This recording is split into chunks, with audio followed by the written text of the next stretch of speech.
The New as a Man Thinketh. Master your thoughts to shape your character, choices, and destiny in an age of distraction.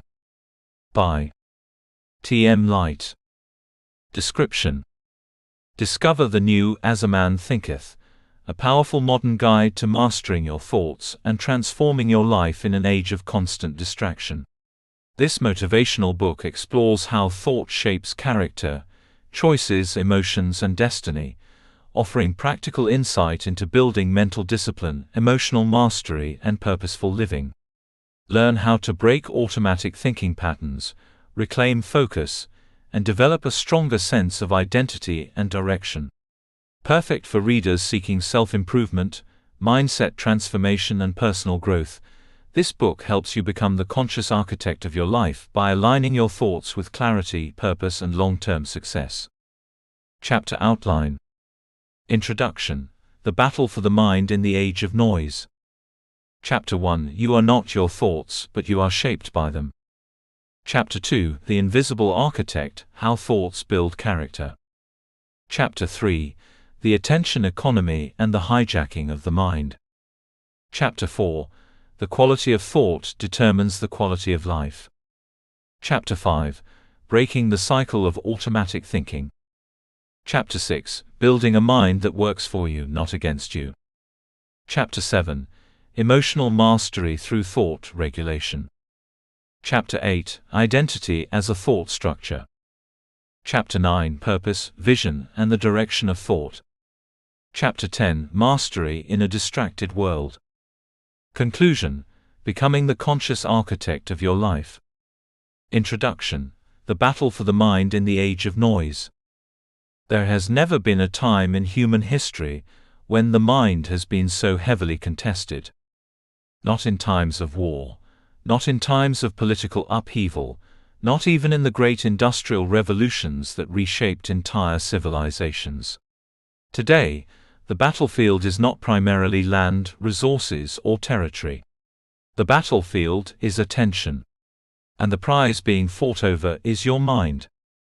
You wake up, and before your feet even touch the floor, your mind is already being pulled in multiple directions. Notifications, messages, headlines, reminders, alerts, updates, each one competes for a slice of your awareness.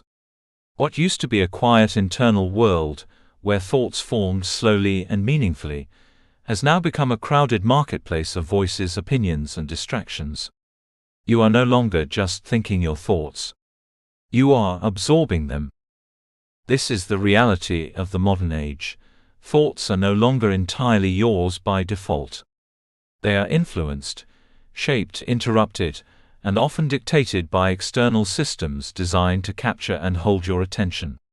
Algorithms study what you pause on. Social media learns what triggers your emotion. News cycles decide what you worry about. Entertainment platforms determine what you desire next. Over time, without noticing, your inner world begins to reflect the chaos of the outer one. And yet, in the middle of this noise, an ancient truth still stands unshaken. As a man thinketh in his heart, so is he.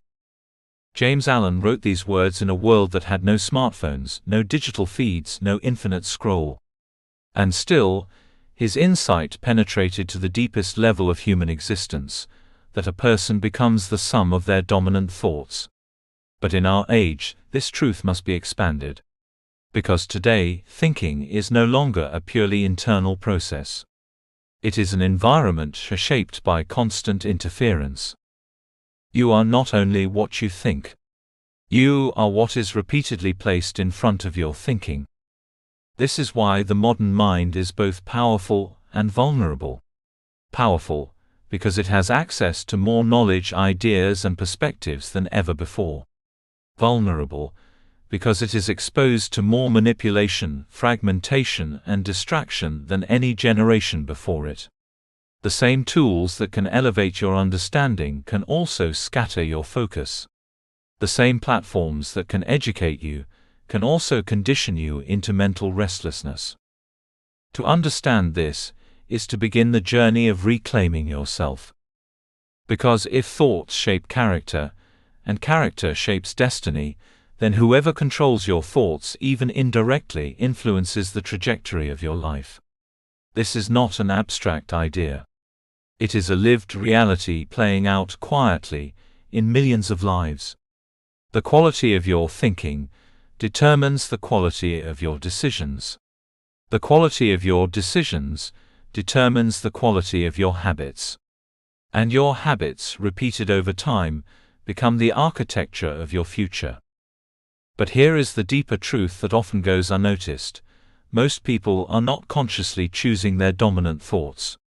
They are reacting to them. A thought appears, and instead of being observed, it is believed. An emotion rises, and instead of being understood, it is acted upon. A distraction appears, and instead of being resisted, it is followed. Over time, this creates a life that feels reactive rather than intentional. Days become fragmented. Focus becomes fragile. Purpose becomes something visited occasionally rather than lived consistently. This is not a moral failure. It is a conditioning problem. The modern environment is engineered for interruption. Everything is optimized for speed, novelty, and emotional stimulation. But the human mind was not designed for constant switching. It was designed for depth, reflection, and sustained attention. When the environment rewards distraction more than depth, the mind begins to adapt to distraction. And when distraction becomes the default state, clarity becomes rare.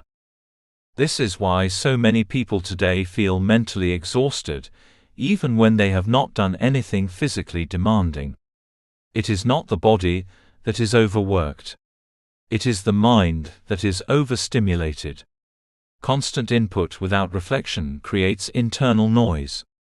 And internal noise eventually becomes confusion, anxiety, and a subtle sense of disconnection from oneself. But within this challenge lies an opportunity. Because if the mind can be shaped by its environment, it can also be reshaped by conscious intention. If attention can be fragmented, it can also be trained. If thought can be influenced externally, it can also be directed internally. This is where personal power begins, not in controlling the world outside you, but in mastering the world within you. To master thought is not to suppress life. It is to participate in it more fully. It is the ability to notice what is happening in your mind without being ruled by it. It is the space between stimulus and response. It is the quiet strength of choosing which thoughts deserve your attention and which ones do not. In a world of noise, clarity becomes a form of freedom. And that is what this book is truly about. Not just thinking positively. Not just managing stress. Not just improving productivity. But reclaiming sovereignty over your inner world. Because if you cannot govern your thoughts, you cannot fully govern your life. And if your life is constantly being shaped by external forces, then your sense of direction will always feel borrowed rather than owned. There is a reason why people who achieve lasting success, peace, and fulfillment often speak less about external achievement and more about internal discipline. They understand something fundamental. Mastery is not first about what you do. It is about what you consistently allow yourself to think. Your thoughts are not just passing events. They are instructions to your future self. Repeated enough times, they become identity. And identity becomes destiny. This is why awareness is the starting point of transformation. Before you can change your life, you must begin to observe your mind. Not judge it. Not suppress it. Simply see it clearly. Because what you cannot see, you cannot change. And what you constantly ignore will eventually control you. The goal of this book is not to remove you from the modern world. That is neither realistic nor necessary. The goal is to teach you how to remain internally anchored within it. To move through noise without becoming noise. To engage with information without becoming overwhelmed by it. To use technology without being used by it. You are not meant to live as a passive recipient of thoughts. You are meant to become the conscious architect of them. And that is the turning point. Because the moment you realize that you are not obligated to believe every thought you think, you begin to separate yourself from mental chaos. The moment you realize that attention is a choice, you begin to reclaim your power. And the moment you realize that your inner world can be trained, you begin the process of transformation. This is the invitation of this book, to step out of mental autopilot and into conscious living. The world will not become quieter. The noise will not disappear. The distractions will not reduce. But your relationship with them can change completely. You can learn to observe without absorbing, to listen without being controlled, to engage without being consumed. And in doing so, you begin to live differently. Not as someone carried by the current of external influence, but as someone who directs their own internal current. Because in the end, the battle for the mind is not about defeating the world. It is about mastering yourself within it. Chapter 1: You are not your thoughts, but you are shaped by them. There is a moment in every person's life, though many pass through it without noticing, when they first begin to realize that their mind is not as stable, unified, or trustworthy as they once believed. At first, life feels simple. Thoughts appear, and they seem like instructions. Emotions rise, and they seem like facts. Reactions follow, and they seem like truth in motion. A thought says, "I am not good enough," and it feels real. Another thought says, "They don't respect me," and it feels justified. Another says, "I will fail," and the body responds as if failure has already happened. But somewhere along the way, if a person becomes observant enough, something subtle begins to emerge. A gap. A pause. A space between the thinker and the thought. And in that space, a life-changing realization begins to form: I am not my thoughts. This realization does not arrive with fireworks. It does not announce itself loudly. It arrives quietly, like a door slightly opening in a room you thought you already understood. And yet, once you see it, you cannot unsee it. You are not your thoughts, but you are shaped by them. This distinction is one of the most important truths a human being can ever understand, because it sits at the center of identity, behavior, emotional stability, and ultimately destiny itself. Most people move through life as though every thought that appears in their mind is an accurate reflection of reality. They assume that because a thought feels real, it must be true. Because it feels urgent, it must be important. Because it repeats often, it must be correct. But none of these assumptions are necessarily true. Thoughts are not truth by default. They are mental events. They arise, they shift, they fade. Some are useful. Many are distorted. Some are inherited from the past. Others are absorbed from the environment. Very few are consciously chosen. And yet, without awareness, a person begins to build a life around them. This is where identity quietly forms, not in a single moment of decision but through repetition. A thought appears once and is ignored. It appears again and is entertained. It appears again and is believed. And after enough repetition, it becomes a lens through which everything is interpreted. I am not disciplined. I always mess things up. I am not as capable as others. I never follow through. These are not simply thoughts. They become internal instructions. And once they are accepted repeatedly, they begin to influence behavior. A person who believes they are not disciplined will unconsciously avoid situations that require discipline. A person who believes they always fail will subtly sabotage their own consistency. Not because they want to fail, but because their internal model of self is already aligned with that outcome. This is how thought becomes identity. But here is where the deeper truth begins to emerge. Thoughts are not fixed entities. They are patterns. And patterns can be observed, interrupted, and changed. The problem is that most people never pause long enough to see the pattern. Modern life accelerates thinking without encouraging reflection. The mind is constantly engaged, constantly reacting, constantly consuming. Information comes in faster than it can be processed. Opinions are formed faster than understanding develops. Emotional responses are triggered faster than awareness can intervene. In this state, life becomes reactive rather than intentional. A person wakes up and immediately checks their phone. Before their mind has fully settled into consciousness, it is already absorbing external input. News, messages, updates, comparisons, opinions. Within minutes, the mind is no longer neutral. It has been shaped.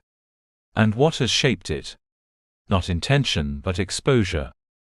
From there, the day unfolds not as a conscious creation, but as a series of reactions to stimuli. Something triggers frustration. Something else triggers comparison. Something else triggers anxiety. Thoughts arise in response, and the person believes they are simply thinking, when in reality they are reacting to a constant stream of mental inputs. Over time, this creates what can be called mental autopilot. Mental autopilot is the state in which a person is no longer actively choosing their dominant thoughts, but is instead being carried by habitual mental patterns. These patterns feel natural because they are familiar. They feel true because they are repeated. But familiarity is not the same as truth. A person who has thought self-critical thoughts for years does not question them. They feel like part of identity. A person who has repeatedly imagined worst-case scenarios begins to believe they are simply realistic. A person who has practiced comparison for long enough begins to assume that measuring themselves against others is simply how life works. But none of this is fixed. It is learned. And anything learned can be unlearned. To understand this is to begin reclaiming authority over the mind. You are not your thoughts, but your life is deeply influenced by which thoughts you allow to dominate your inner world. The mind is like a garden.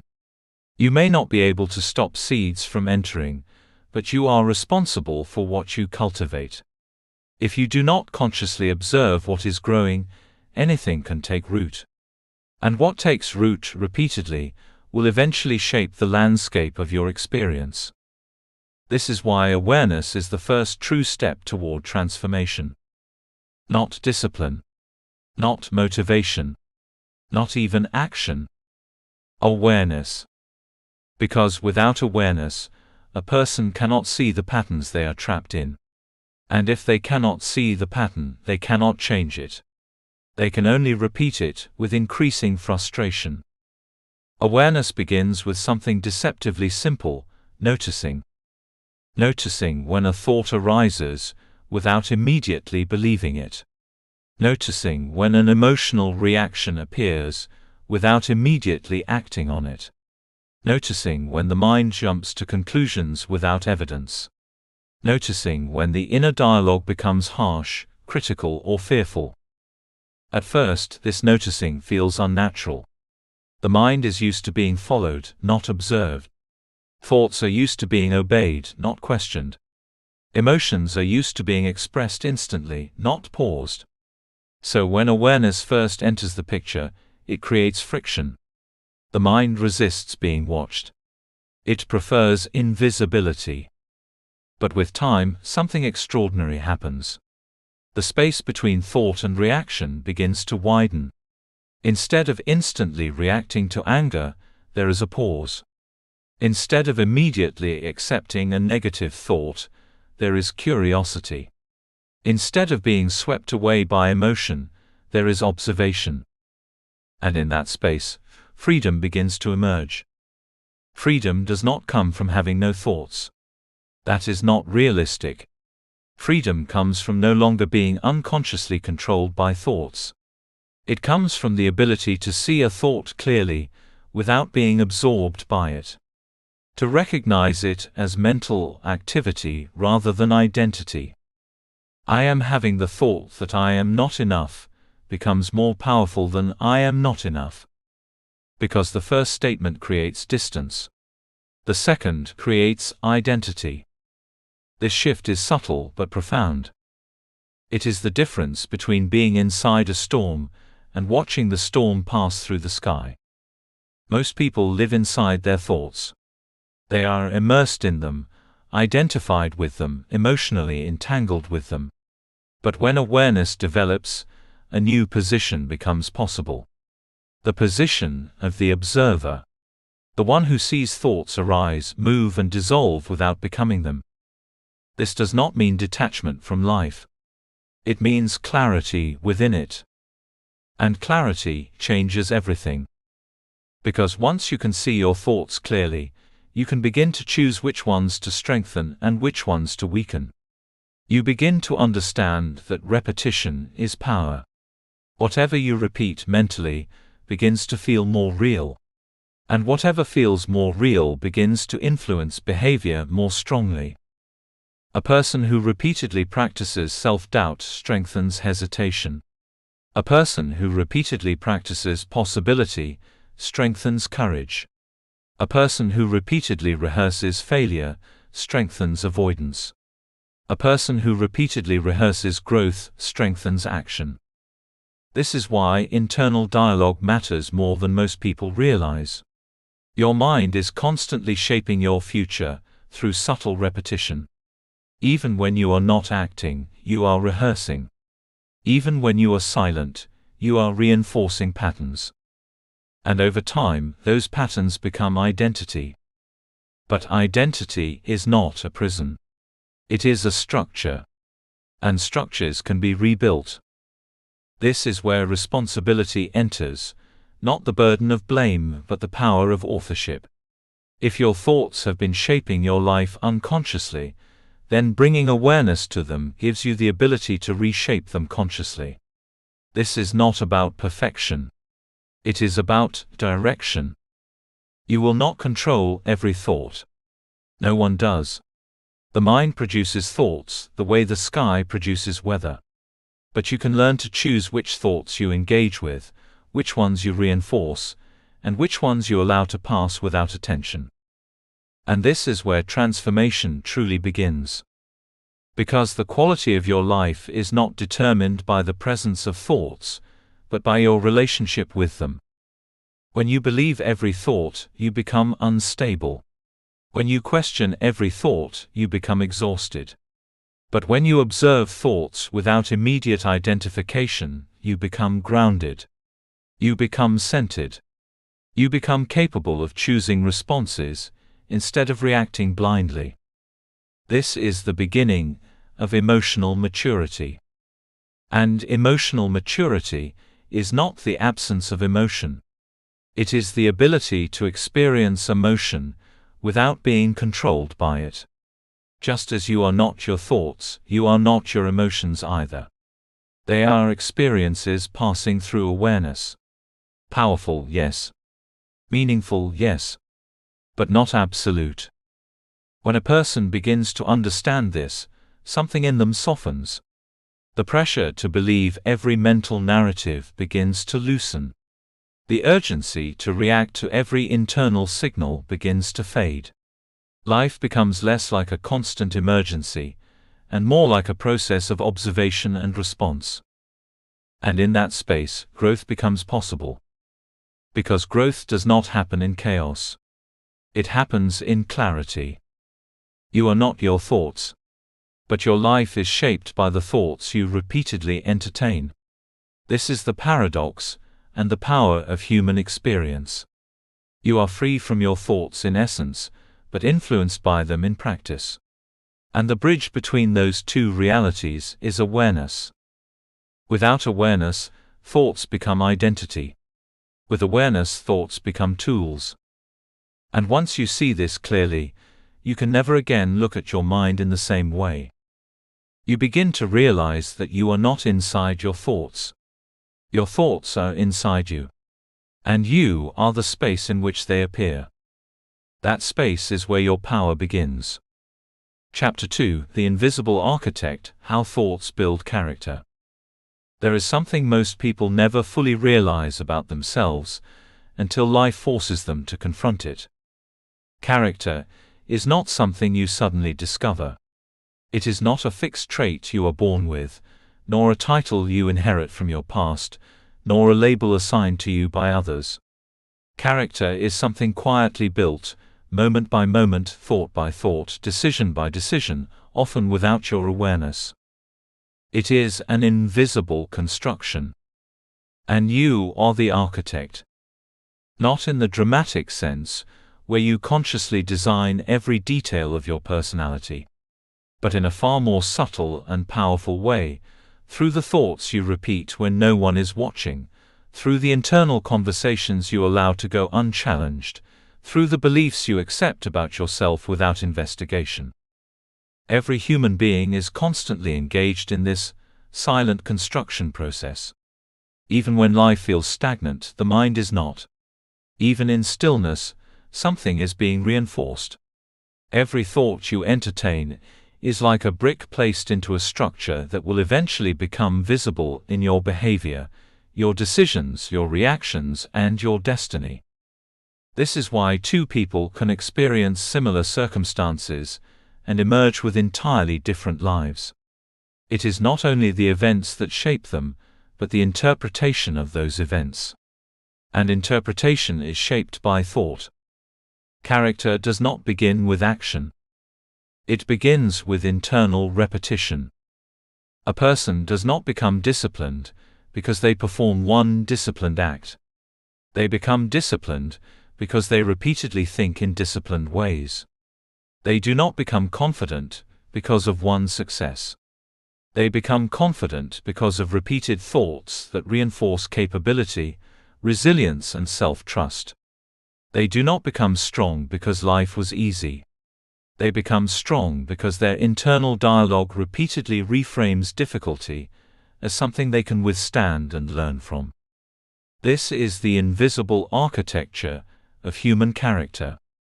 Most people misunderstand this process. They assume that character is forged only in major life moments, crises, achievements, failures, turning points. While these moments are important, they are not the true foundation. They are expressions of what has already been built internally. The real construction happens long before the visible outcome appears. It happens in thought. A person who repeatedly thinks, "I cannot handle pressure," begins to avoid responsibility. A person who repeatedly thinks, "I always fail when things get hard," begins to retreat from challenge. A person who repeatedly thinks, "I am someone who gives up," begins to act accordingly, often without conscious awareness. Not because these thoughts are objectively true, but because repetition turns them into internal reality. The mind does not simply observe thoughts. It learns from them. It adapts to them. It begins to organize behavior around them. This is why thoughts are not harmless. They are formative. And this is where character is quietly shaped. Character is not a single trait. It is a system of mental patterns that guide behavior over time. Integrity is not just doing the right thing when it is convenient. It is the result of a mind that repeatedly values truth over avoidance. Discipline is not just forcing yourself to act. It is the result of a mind that repeatedly aligns action with intention. Resilience is not just enduring hardship. It is the result of a mind that repeatedly interprets difficulty as survivable and meaningful rather than defeating. Before any of these qualities become visible in behavior, they exist first as internal dialogue. The mind speaks and the self responds. And over time, the self becomes what the mind repeatedly says. This is why internal conversation is one of the most powerful forces in human life. Most people underestimate how often they are shaping themselves through silent repetition. Every judgment you make about yourself, every label you accept, every assumption you reinforce becomes part of the structure of identity. I am not the kind of person who finishes things. I am always inconsistent. I am just not disciplined. I am not smart enough for that. Each of these thoughts may appear small in isolation, but they are not isolated. They accumulate. They layer. They reinforce one another. And eventually, they form a mental framework that dictates behavior more strongly than intention. This is how a person can deeply desire change, but remain unchanged.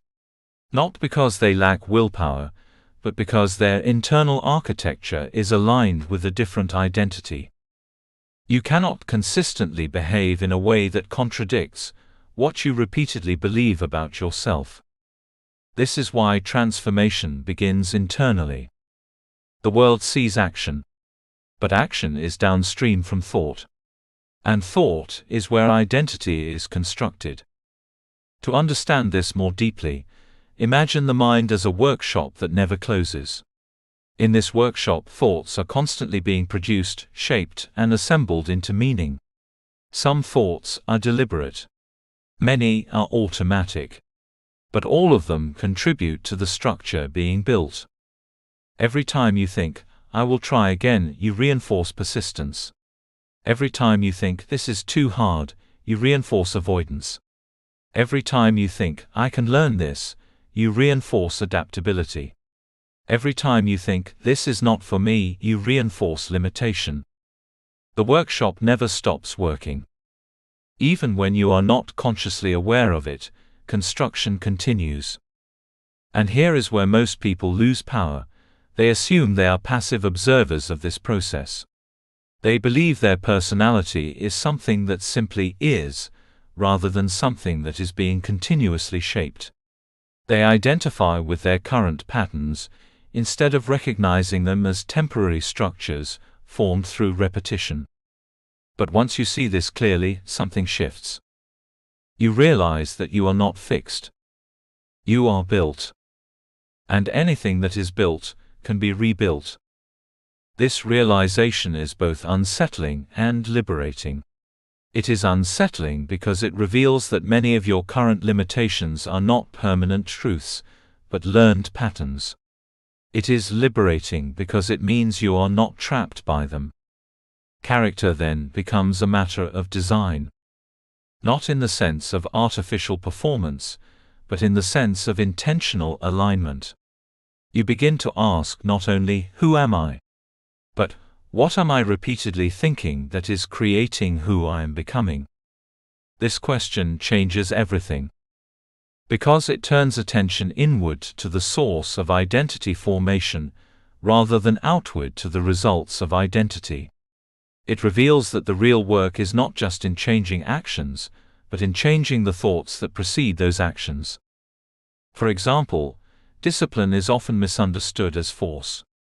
People try to become disciplined by pushing themselves harder, by relying on motivation, by punishing inconsistency.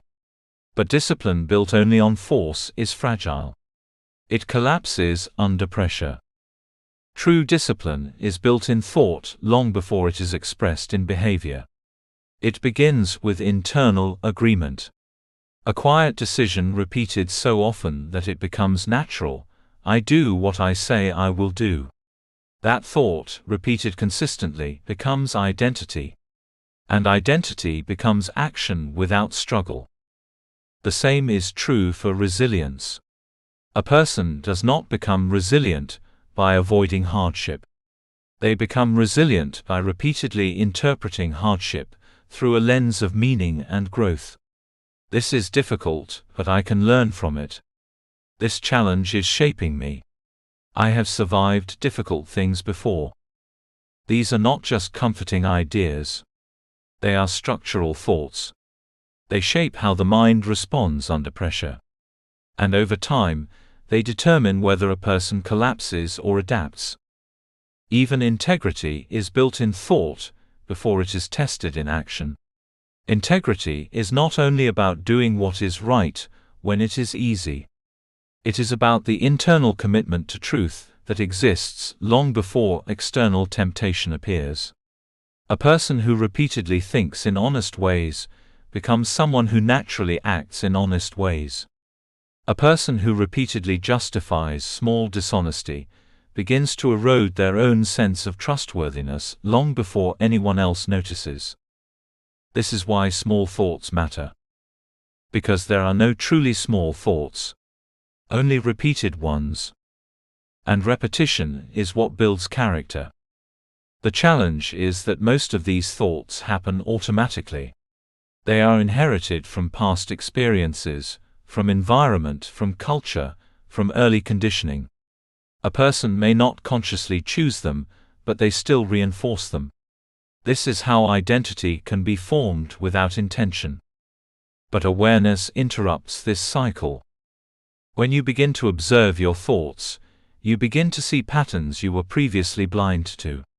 You begin to notice how often you speak against yourself internally. How often you assume failure before trying. How often you reinforce limitation without evidence. And once you see these patterns, they no longer operate in the dark. This is where change becomes possible. Because what is seen can be questioned. And what is questioned can be changed. You do not need to immediately replace every negative thought with a positive one. That is not the point. The first step is simply awareness, recognizing that these thoughts are not commands, not truths, not identity, but patterns. And patterns can be rewritten. Over time, as awareness strengthens, something remarkable begins to happen. The internal dialogue starts to shift. Not all at once, but gradually. The mind begins to lose its automatic authority. Thoughts are no longer blindly accepted. They are evaluated. Some are kept. Some are released. Some are restructured. And in this process, character begins to change. Because character is not something you force into existence. It is something that emerges from the quality of your internal repetition. If you repeatedly think in fearful ways, you build a fearful character. If you repeatedly think in disciplined ways, you build a disciplined character. If you repeatedly think in empowering ways, you build a resilient, capable identity. This is not abstract philosophy. It is psychological reality. And it means that every day, in ways most people overlook, you are actively participating in the creation of who you are becoming. Even now, as you read this, your mind is reinforcing patterns. It is either agreeing, resisting, reflecting, or dismissing. And each response is shaping the internal landscape slightly. The question is not whether your mind is building your character. It is. The question is what it is building. And whether you are conscious of it. Because once you become conscious, you are no longer just the product of your thoughts. You become the participant in their formation. You begin to take part in the invisible architecture of your own identity. And that is where true transformation begins. Not in dramatic change. Not in sudden reinvention. But in the quiet, consistent, intentional shaping of thought. Because in the end, you do not rise to the level of your aspirations. You fall or rise to the level of your internal architecture. Chapter 3: The Attention Economy and the Hijacking of the Mind. There is a quiet struggle happening inside every human being today, whether they realize it or not. It does not announce itself with alarms. It does not always feel like conflict. In fact, it often feels like normal life. You wake up, you check your phone. You scroll for a few minutes. You respond to messages. You glance at headlines. You watch a short video. You switch to another app. You return to something you were doing, but your mind is slightly scattered. A few minutes later, you are pulled again. Another notification. Another update. Another burst of information demanding attention. Nothing about this feels dramatic on the surface. But underneath, something profound is happening. Your attention is being shaped. And whoever shapes your attention shapes your mind. This is the central reality of the modern age. We live in what is now widely called the attention economy, a system in which human attention is one of the most valuable resources on the planet. Not oil, not gold, not land attention. Because attention determines what people think about. And what people think about determines what they believe. And what they believe determines how they live. You are not just consuming content.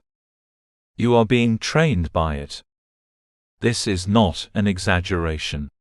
It is a structural truth about how modern digital systems operate. Every platform, every app, every feed is designed with one primary objective: to capture and hold your attention for as long as possible. Not necessarily to inform you deeply, not necessarily to enrich your understanding, but to keep you engaged. And engagement is not neutral.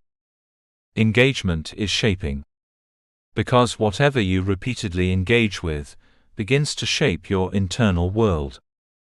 If you spend your attention on anxiety-driven content, your mind begins to normalize anxiety. If you spend your attention on comparison-driven content, your mind begins to normalize inadequacy. If you spend your attention on fragmented, fast-paced stimulation, your mind begins to lose patience with depth and stillness. This is how external inputs slowly overwrite internal reflection. And internal reflection is where identity is formed. There was a time when human beings had long stretches of uninterrupted thought. Time alone. Time in silence. Time walking without devices. Time sitting with ideas without interruption. In those spaces, thoughts could mature. Emotions could settle. Understanding could deepen.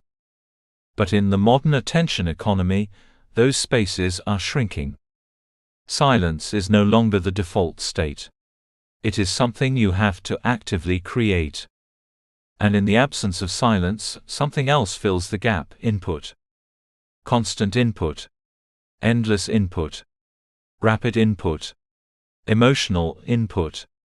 Visual input. Opinionated input. Sensational input. And the mind, being highly adaptive, begins to adjust to this environment. It becomes faster but shallower. More reactive but less reflective. More stimulated but less stable. This shift does not happen overnight. It happens gradually, almost invisibly. You do not wake up one day and feel that your attention has been hijacked.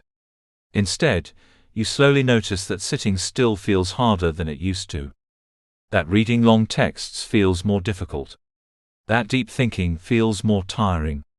That boredom feels uncomfortable rather than neutral. These are not personal failures. They are adaptations. The mind is adapting to the environment it is repeatedly exposed to. And the modern environment is optimized for interruption. Every notification is a break in thought. Every scroll is a reset of focus. Every short-form video is a rapid shift of context.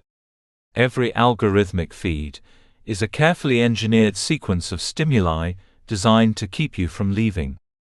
In this environment, attention becomes fragmented. And fragmented attention produces fragmented thinking. This is one of the most overlooked consequences of the digital age: the erosion of sustained thought. Sustained thought is the ability to stay with one idea long enough for it to develop, deepen and transform into insight. It is the foundation of creativity, understanding and wisdom. Without sustained thought, the mind becomes a surface-level processor of information rather than a deep interpreter of meaning. And when thinking becomes surface-level, identity begins to weaken. Because identity is not built from what you briefly see. It is built from what you repeatedly contemplate. This is why the attention economy is not just a technological system. It is a psychological force. It is shaping how people think, what they value, what they fear, what they desire, and what they believe about themselves. Most people assume they are in control of their attention. But in reality, attention is constantly being negotiated, pulled, and competed for. Every app is designed to win that negotiation in its favor. And when attention is no longer fully self-directed, something subtle happens. Internal authority begins to weaken. Instead of deciding what to think about, you begin reacting to what appears.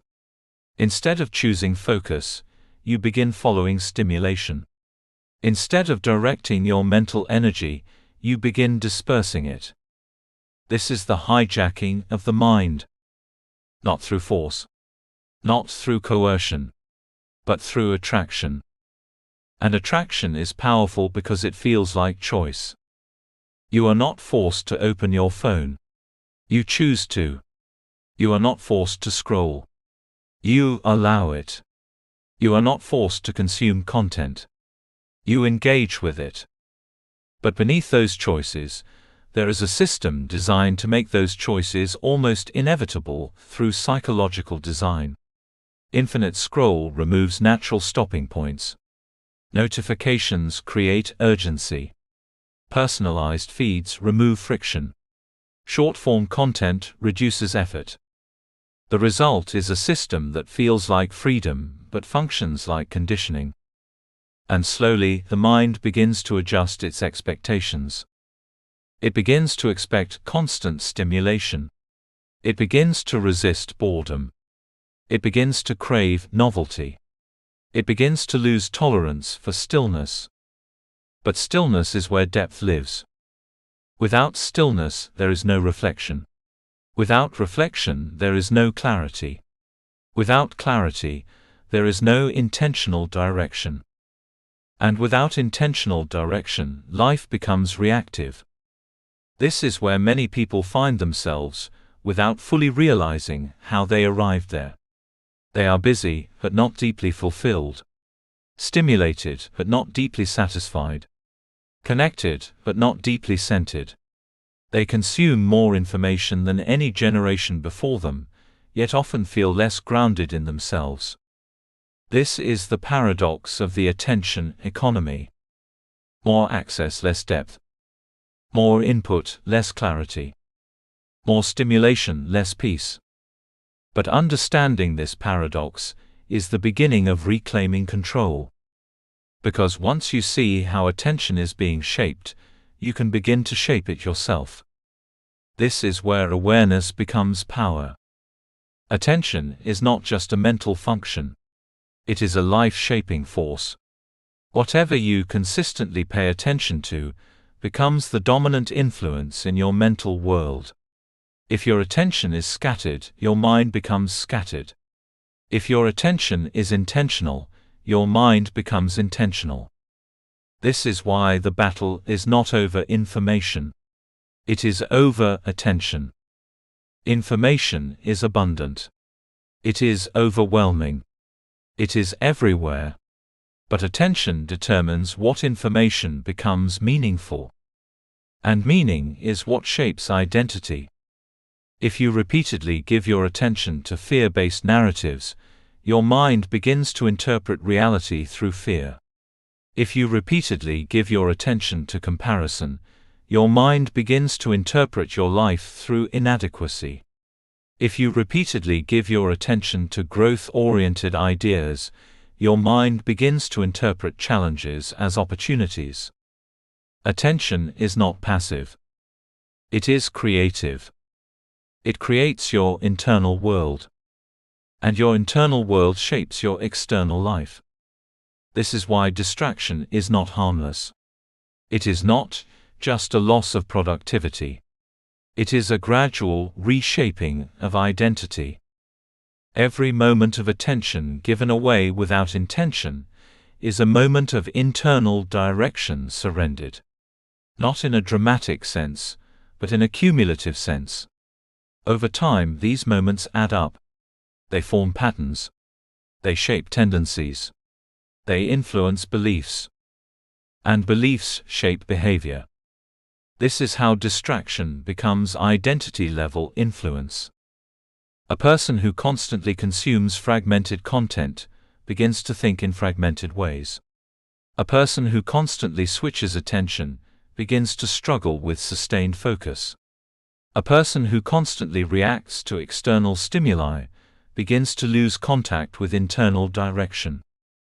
And slowly, without noticing, the center of gravity shifts from within to without. Instead of asking, "What do I want to think about?" the mind begins asking, "What is appearing now?" Instead of choosing focus, it follows urgency. Instead of directing life, it reacts to it. But this process is not irreversible. The same mechanism that conditions the mind can be reversed through awareness and intentional practice. The first step is recognition. Not judgment, but recognition. Seeing clearly how often attention is being pulled away from intention. Seeing how frequently the mind shifts without direction. Seeing how easily focus is fragmented. This awareness alone begins to change things. Because what is seen clearly can no longer fully control you in the same way. Once you begin to see attention as something valuable, rather than automatic, you begin to treat it differently. You begin to notice what drains it and what strengthens it. You begin to feel the difference between shallow stimulation and deep engagement. And over time, something begins to shift internally. The mind starts to resist constant fragmentation. It begins to seek coherence. It begins to prefer depth over noise. Not immediately, and not perfectly, but gradually. This is the beginning of reclaiming mental sovereignty. Sovereignty over attention is sovereignty over thought. And sovereignty over thought is sovereignty over identity. Because what you consistently think about becomes what you consistently become aware of. And what you become aware of repeatedly becomes your perceived reality. This is why the attention economy is not just about technology. It is about human formation. It is about how minds are shaped in an environment of constant competition for awareness. But here is the empowering truth: attention can be trained. It can be strengthened. It can be refined. It can be directed. Just as it can be fragmented through constant external pull, it can be unified through intentional focus. The mind is not permanently damaged by distraction. It is adaptable. It responds to training. It responds to environment. It responds to repetition. And every moment of intentional attention is a small act of rebuilding. Rebuilding clarity. Rebuilding depth. Rebuilding internal authority. The goal is not to reject the modern world. That is neither realistic nor necessary. The goal is to no longer be unconsciously shaped by it. To move from passive consumption to active selection. From scattered attention to directed awareness. From external control to internal sovereignty. Because in the end, the true battle of this age is not between people and technology. It is between distraction and direction. And whoever learns to master their attention, in a world designed to fragment it, will inevitably begin to master their mind. And whoever masters their mind will begin to master their life. Chapter 4: The quality of thought determines the quality of life. There is a truth so simple that it is often overlooked, and yet so powerful that once it is fully understood, it begins to reshape the way a person experiences everything. The quality of your life is determined by the quality of your thoughts. Not in a poetic sense. Not as motivational decoration. But as a direct, structural reality of human experience. Your emotional state, your decisions, your relationships, your discipline, your confidence, your direction in life, all of it flows from one source, the pattern and quality of your thinking. Most people search for change in the wrong direction. They look at their external circumstances and assume that if they can just fix the outside, they will fix how they feel inside. If they can get a better job, a better relationship, more money, more recognition, more stability, then peace will follow. And sometimes, external improvements do bring temporary relief. But without a shift in thought quality, that relief never lasts. Because life does not respond only to circumstances. Life responds to interpretation. And interpretation is shaped by thought. This is why two people can live through the same event and experience completely different realities. One person sees opportunity. Another sees loss. One sees growth. Another sees failure. One becomes stronger. The other becomes discouraged. The event is the same, but the thinking is different. And the difference in thinking produces entirely different emotional and behavioral outcomes. This is the invisible mechanism behind human experience. Thought is not just something you have. It is something that actively constructs your reality, moment by moment. And when thought becomes scattered, emotional life becomes scattered. When thought becomes negative, emotional life becomes heavy. When thought becomes disciplined, emotional life becomes stable. When thought becomes clear, life begins to feel directed rather than chaotic. This is why understanding thought quality is not optional for personal growth. It is foundational. To understand this more deeply, imagine that every thought you have is a signal being sent into your internal system. Some signals are clear, aligned, and constructive. Others are distorted, reactive, and chaotic. These signals influence how you feel, how you interpret events, and how you decide to act. When the majority of signals are scattered, the system becomes unstable. You experience confusion, indecision, emotional fluctuation, and mental fatigue. When the signals are clear and aligned, the system becomes stable. You experience clarity, confidence, focus, and direction. This is not abstract psychology. It is lived experience. You can feel the difference in your body when your thoughts are calm versus when they are chaotic. You can feel the difference when your mind is focused versus when it is fragmented. You can feel the difference when your thinking is intentional versus when it is reactive. The mind is constantly shaping emotional reality through thought patterns. And most people underestimate just how much of their emotional life is created internally before it is ever triggered externally. A person does not become anxious only because of external events. Anxiety is often the result of repetitive anticipatory thinking. A person does not become depressed only because of circumstances. Emotional heaviness is often the result of prolonged negative interpretation. A person does not become confident only because of success. Confidence is often the result of repeated empowering self-talk and internal validation. This is why changing external circumstances without changing internal thought patterns rarely leads to lasting transformation. The same thinking that created instability will eventually recreate it in a new environment. This is where the concept of thought quality becomes essential. Not all thoughts carry the same weight in shaping your life.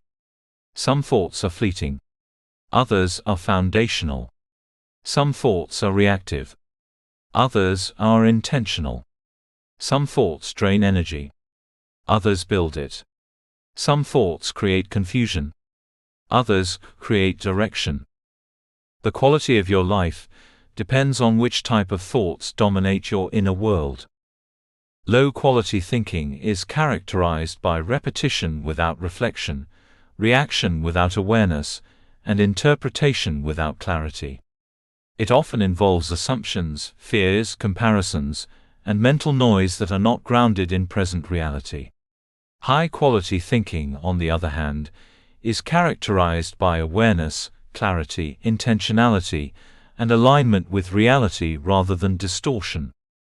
A person who consistently engages in low-quality thinking will often feel overwhelmed, even when life is objectively stable.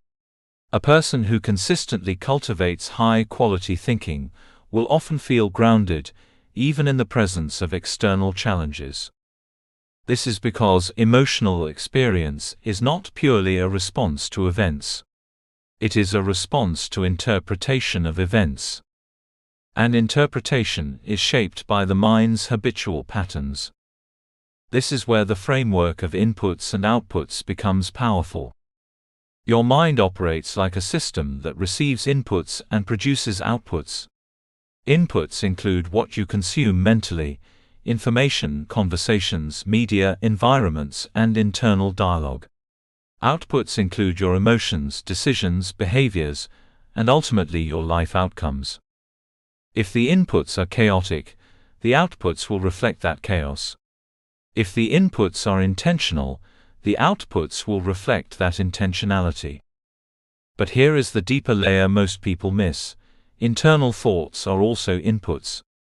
This means that your mind is not only shaped by external information, but also by the internal information you repeatedly generate and accept. Every thought you entertain becomes an input into your mental system. And those inputs accumulate over time, shaping your emotional baseline and behavioral tendencies. For example, if your mind repeatedly inputs thoughts like "things never work out for me," "I am always behind," or "I cannot handle this," those inputs begin to create an internal environment of limitation. Even if external circumstances are neutral or even positive, the internal interpretation remains negative. And that interpretation affects emotional experience. On the other hand, if your mind repeatedly inputs thoughts like "I can figure this out," "this is difficult but manageable," or "I am improving over time," the internal environment becomes more stable, more resilient, and more solution-oriented. This is why the most important battles in life are not external. They are internal.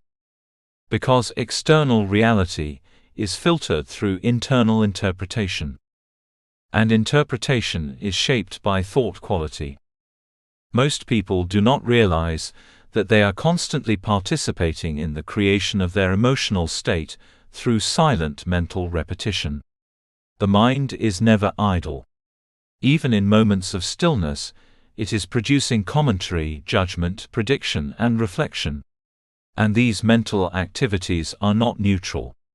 They influence how you feel about yourself, your life, and your future. Over time, this creates what can be called an emotional baseline.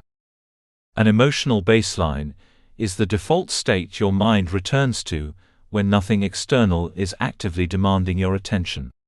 Some people return to calm. Others return to anxiety. Some return to clarity. Others return to confusion. Some return to optimism. Others return to heaviness. This baseline is not random.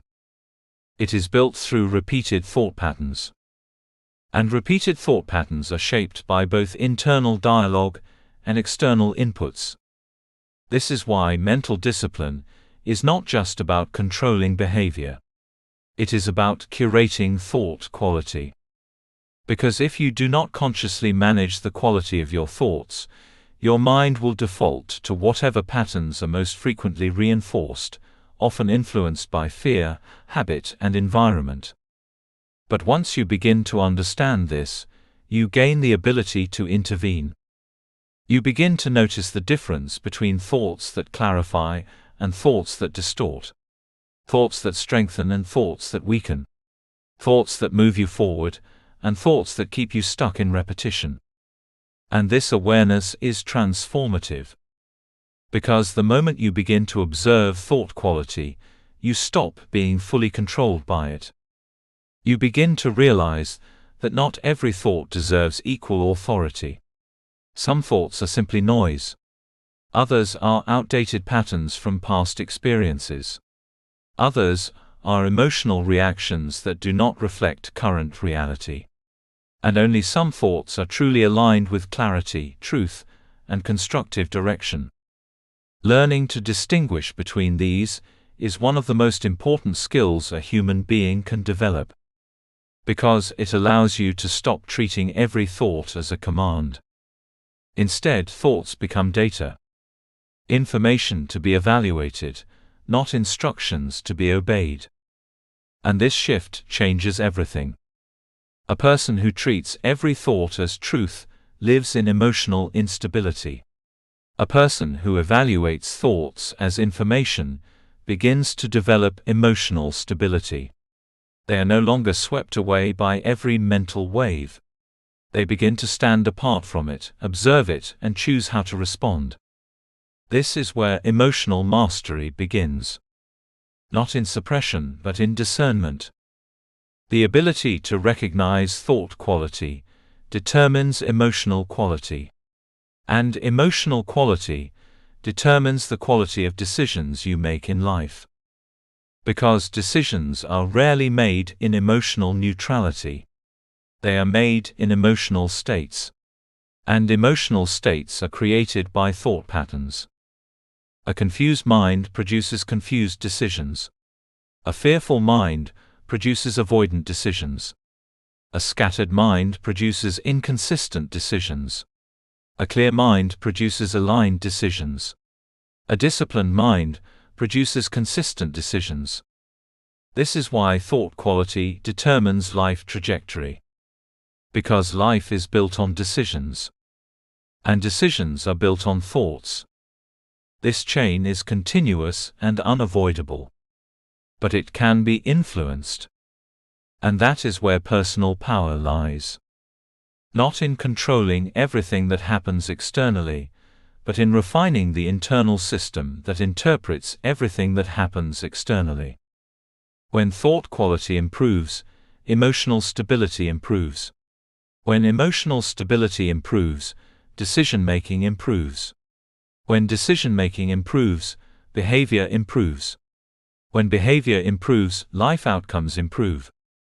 This is the natural sequence of transformation. And it always begins with thought. Not with force, but with awareness and refinement.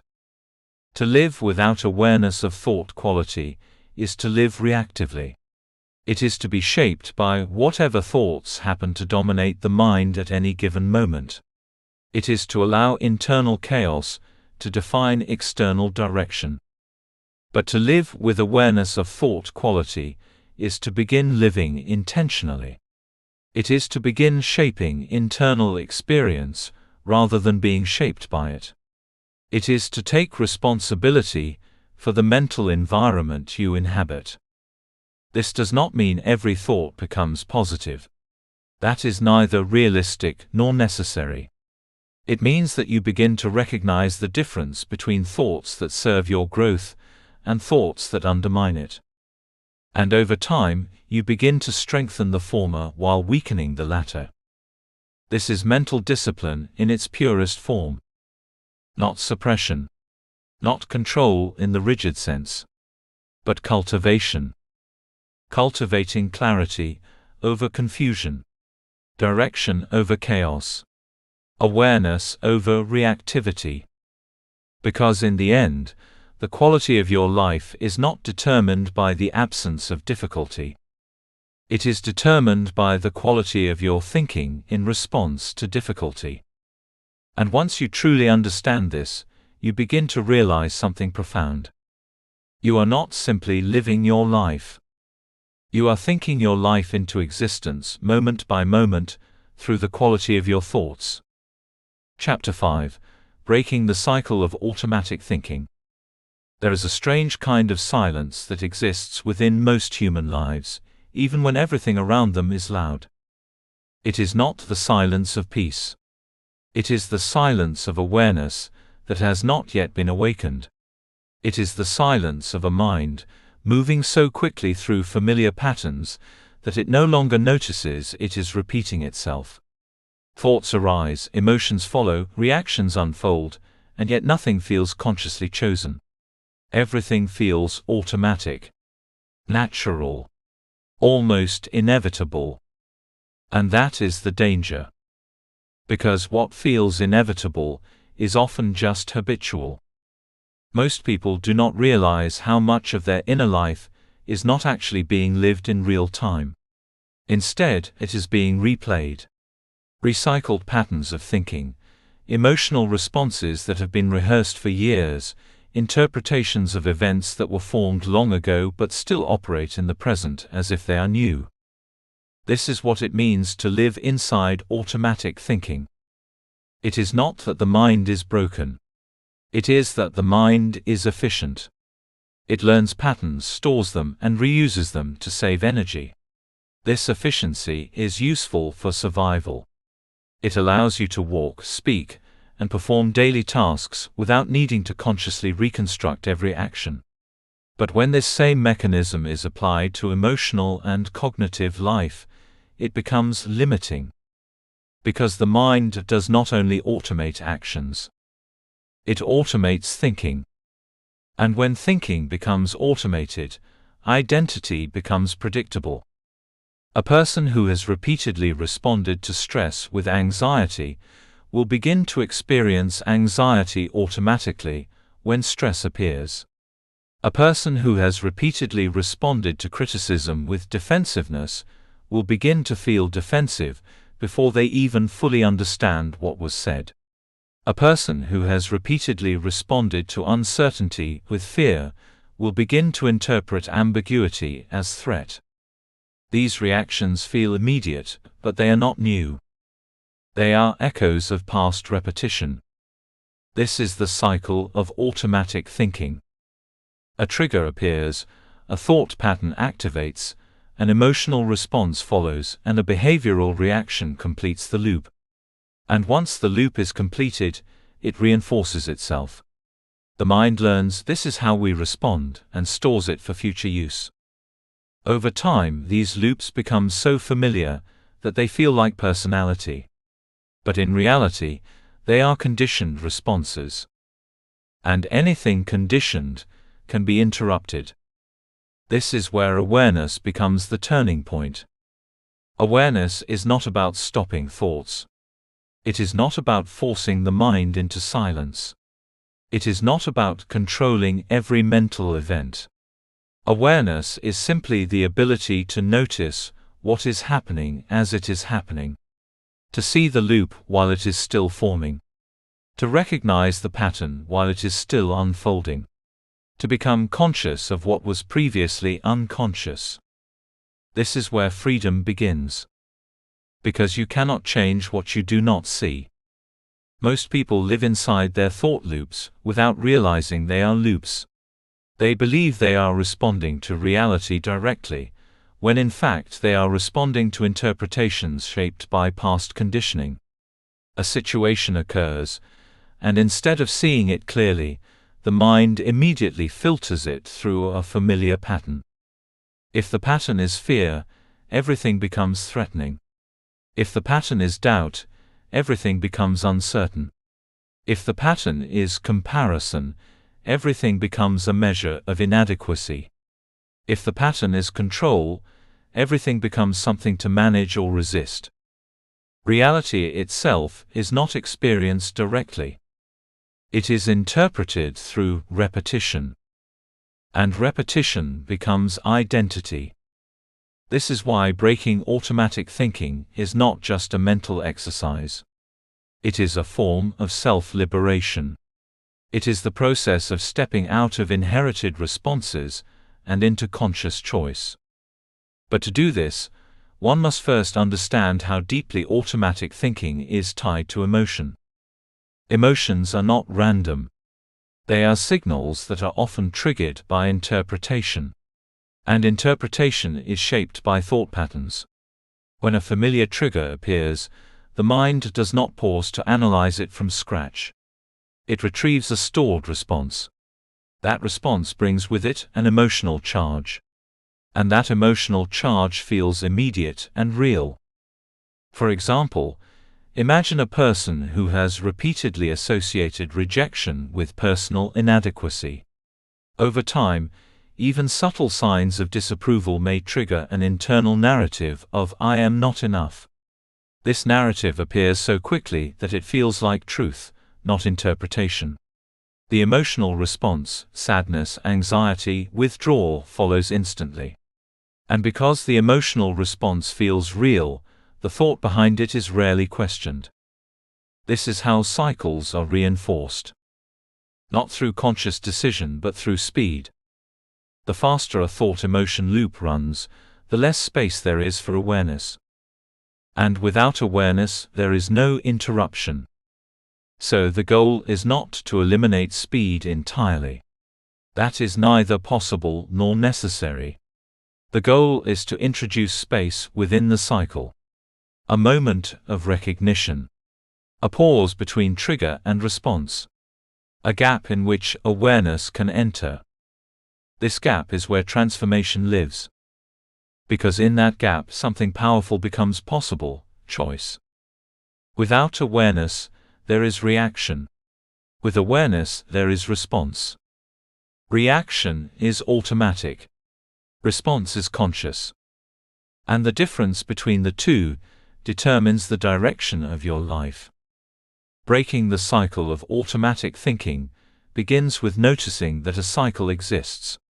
This sounds simple, but it is profoundly challenging because most cycles are invisible while you are inside them.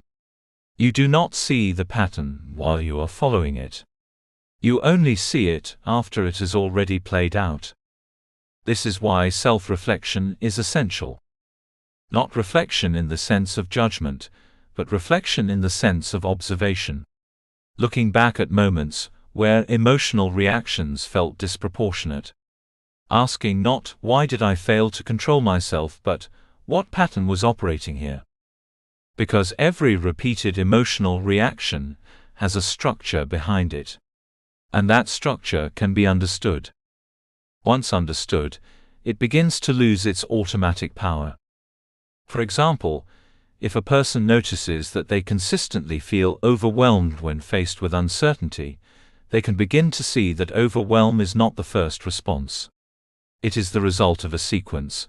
Uncertainty appears, the mind interprets it as lack of control triggers fear, fear triggers overwhelm. This chain happens quickly, but it is still a chain. And chains can be interrupted at different points. The interruption does not need to happen at the level of emotion. It can happen earlier, at the level of interpretation. Instead of "this is uncertain and therefore dangerous," awareness introduces a different possibility: "this is uncertain and therefore open." The situation has not changed, but the interpretation has. And when interpretation changes, emotional response begins to change. This is the beginning of conscious redirection. But redirection is not immediate mastery. It is a practice. Because automatic thinking has been reinforced over years, sometimes decades. It will not dissolve instantly. It will reappear. It will reassert itself. It will attempt to resume control. This is where most people become discouraged. They expect awareness to permanently eliminate old patterns. But awareness does not eliminate patterns instantly. It exposes them. And what is exposed begins to weaken over time, especially when it is no longer blindly followed.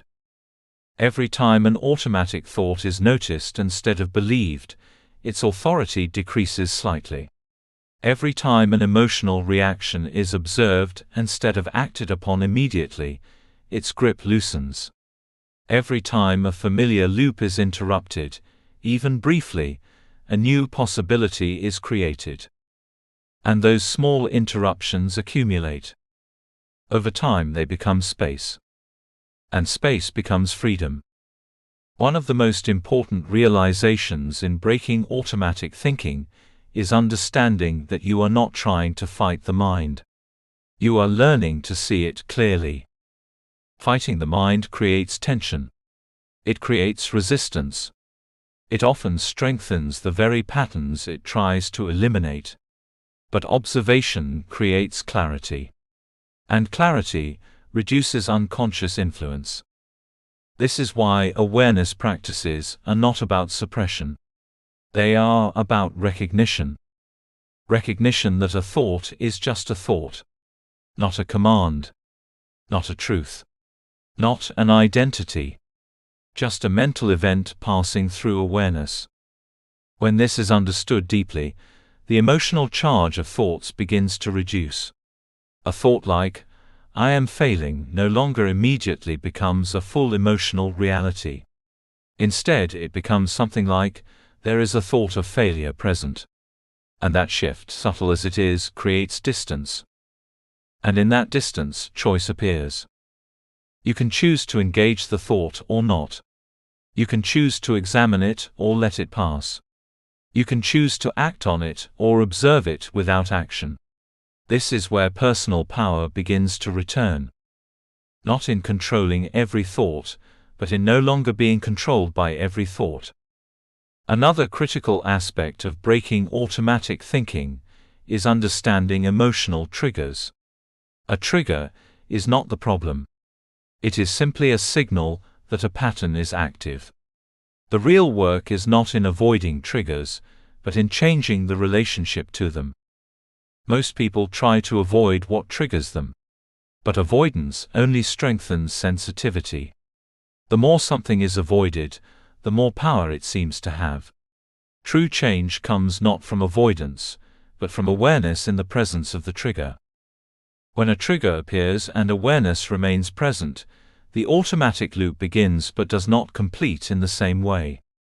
There is interruption. There is observation. There is space. And in that space the mind begins to learn something new. Not every trigger requires the same response. This is how new patterns are formed. Not by force, but by repetition of awareness. Over time, conscious responses begin to replace automatic reactions. Not perfectly. Not permanently at first. But gradually, consistently, and increasingly reliably. A person begins to notice that they are less immediately reactive. More able to pause. More able to observe. More able to choose. This does not mean they stop feeling emotions. It means they are no longer governed by them in the same automatic way. This is emotional maturity in action. And emotional maturity is inseparable from breaking automatic thinking. Because maturity is not the absence of reaction. It is the presence of awareness within reaction. As awareness deepens, something else begins to shift. The mind starts to slow down, not in speed of thought, but in unconscious momentum. It becomes less driven by automatic patterns, and more open to intentional direction. Life begins to feel less like a series of reactions, and more like a series of responses.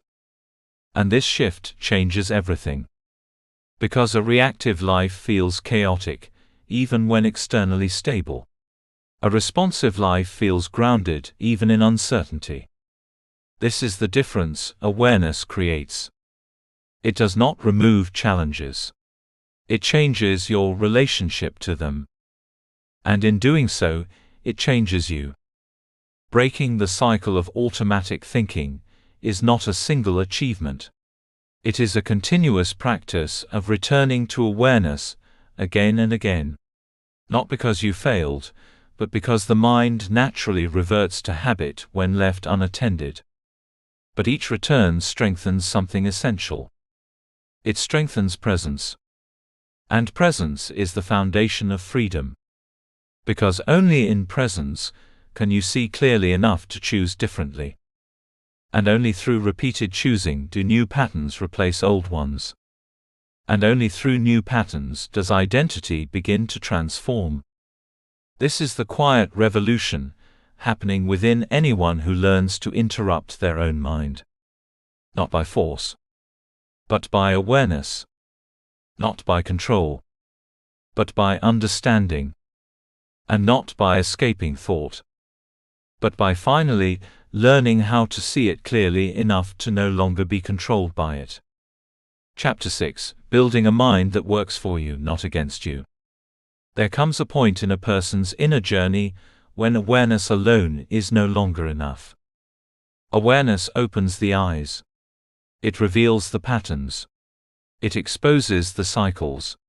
It shows you the invisible machinery of thought that has been quietly shaping your emotions, decisions, and identity for years. But awareness by itself does not automatically rebuild anything. It does not guarantee change. It simply makes change possible. And once you see clearly how the mind has been operating, how often it repeats fear without reason, how easily it defaults to doubt, how quickly it drifts into comparison or distraction, a new question begins to emerge. If my mind has been shaped unconsciously until now, can I begin to shape it intentionally? The answer is yes. But this yes is not passive. It is not theoretical. It is not instant. It is something that must be lived, practiced, repeated, and reinforced over time. Because the same principle that built your current mental patterns is the same principle that will rebuild them: repetition. You did not arrive at your current way of thinking in a single moment. You arrived here through thousands of small mental repetitions, thoughts you returned to, beliefs you entertained, interpretations you accepted, internal dialogues you rehearsed until they became familiar. Familiarity then became identity. Identity then became behavior. And behavior became your life. This means something powerful. If repetition built your current mind, repetition can rebuild it. But this time, the repetition must be intentional. This is where the real work begins, building a mind that works for you, not against you. A mind that supports clarity instead of confusion. A mind that strengthens discipline instead of resistance. A mind that encourages action instead of hesitation. A mind that generates stability instead of emotional turbulence. A mind that becomes an ally rather than an obstacle. Most people assume their mind is already on their side. They assume that thinking is naturally beneficial, that thoughts are inherently helpful, that the mind is simply a tool that operates correctly on its own. But experience proves otherwise. The mind is not automatically aligned with your goals. It is aligned with its habits. And habits are formed through repetition, not intention. This is why so many people experience internal conflict. They want change, but their thinking resists it. They desire growth, but their mind generates doubt. They aim for discipline, but their internal dialogue encourages delay. It feels as if part of them is pushing forward, while another part is pulling back. But this is not a divided self. It is a conditioned self. And conditioning can be rewritten. To begin building a mind that works for you, you must first understand a fundamental truth: your current mental environment is not neutral. It is shaped. It has structure. It has dominant patterns. It has default responses. And if you do not actively influence that structure, it will continue to reinforce itself. This is why intentional mental conditioning becomes essential. Intentional conditioning is the process of deliberately choosing what your mind repeatedly focuses on, interprets, and reinforces.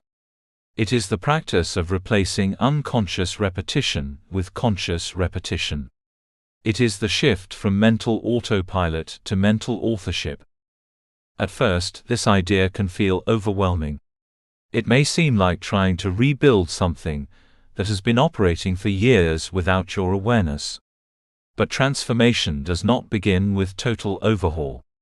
It begins with small, consistent redirection. You do not need to control every thought. That is impossible. But you can influence the patterns your mind returns to. And what the mind returns to repeatedly becomes identity.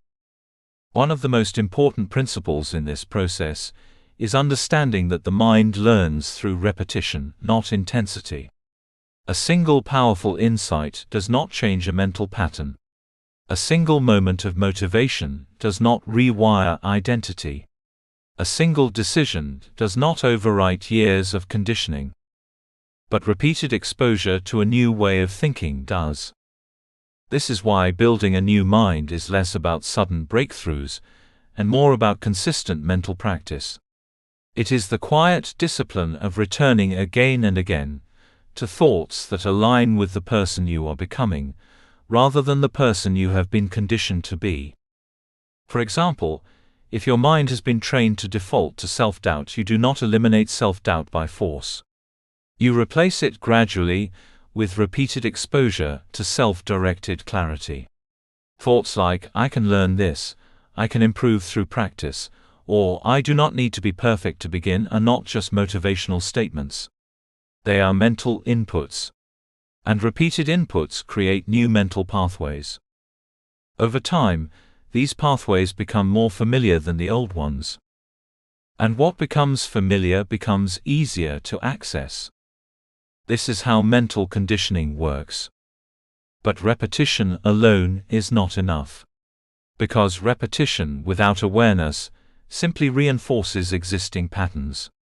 That is why intentional conditioning must be paired with observation. You must notice what your mind is currently reinforcing, and consciously decide what you want to reinforce instead. This requires honesty. Not harsh judgment, but clear observation. What does your mind naturally return to when it is not focused? Does it drift toward fear or possibility? Does it lean toward criticism or understanding? Does it replay past mistakes or imagine future growth? Does it default to limitation or expansion? These patterns are not random. They are learned. And what is learned can be replaced. But replacement requires structure. One of the most powerful ways to begin restructuring the mind is through what can be called mental environment design. Just as your physical environment influences your physical habits, your mental environment influences your thinking habits. What you consistently expose yourself to becomes what your mind consistently processes. This includes information, conversations, media, and internal dialogue. Most people underestimate how much external input shapes internal thought. The mind is not isolated. It is constantly interacting with its environment.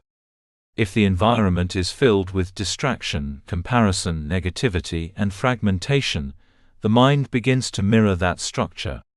If the environment is filled with clarity, growth-oriented ideas, reflection, and intention, the mind begins to align with those qualities. This is not about perfection. It is about direction.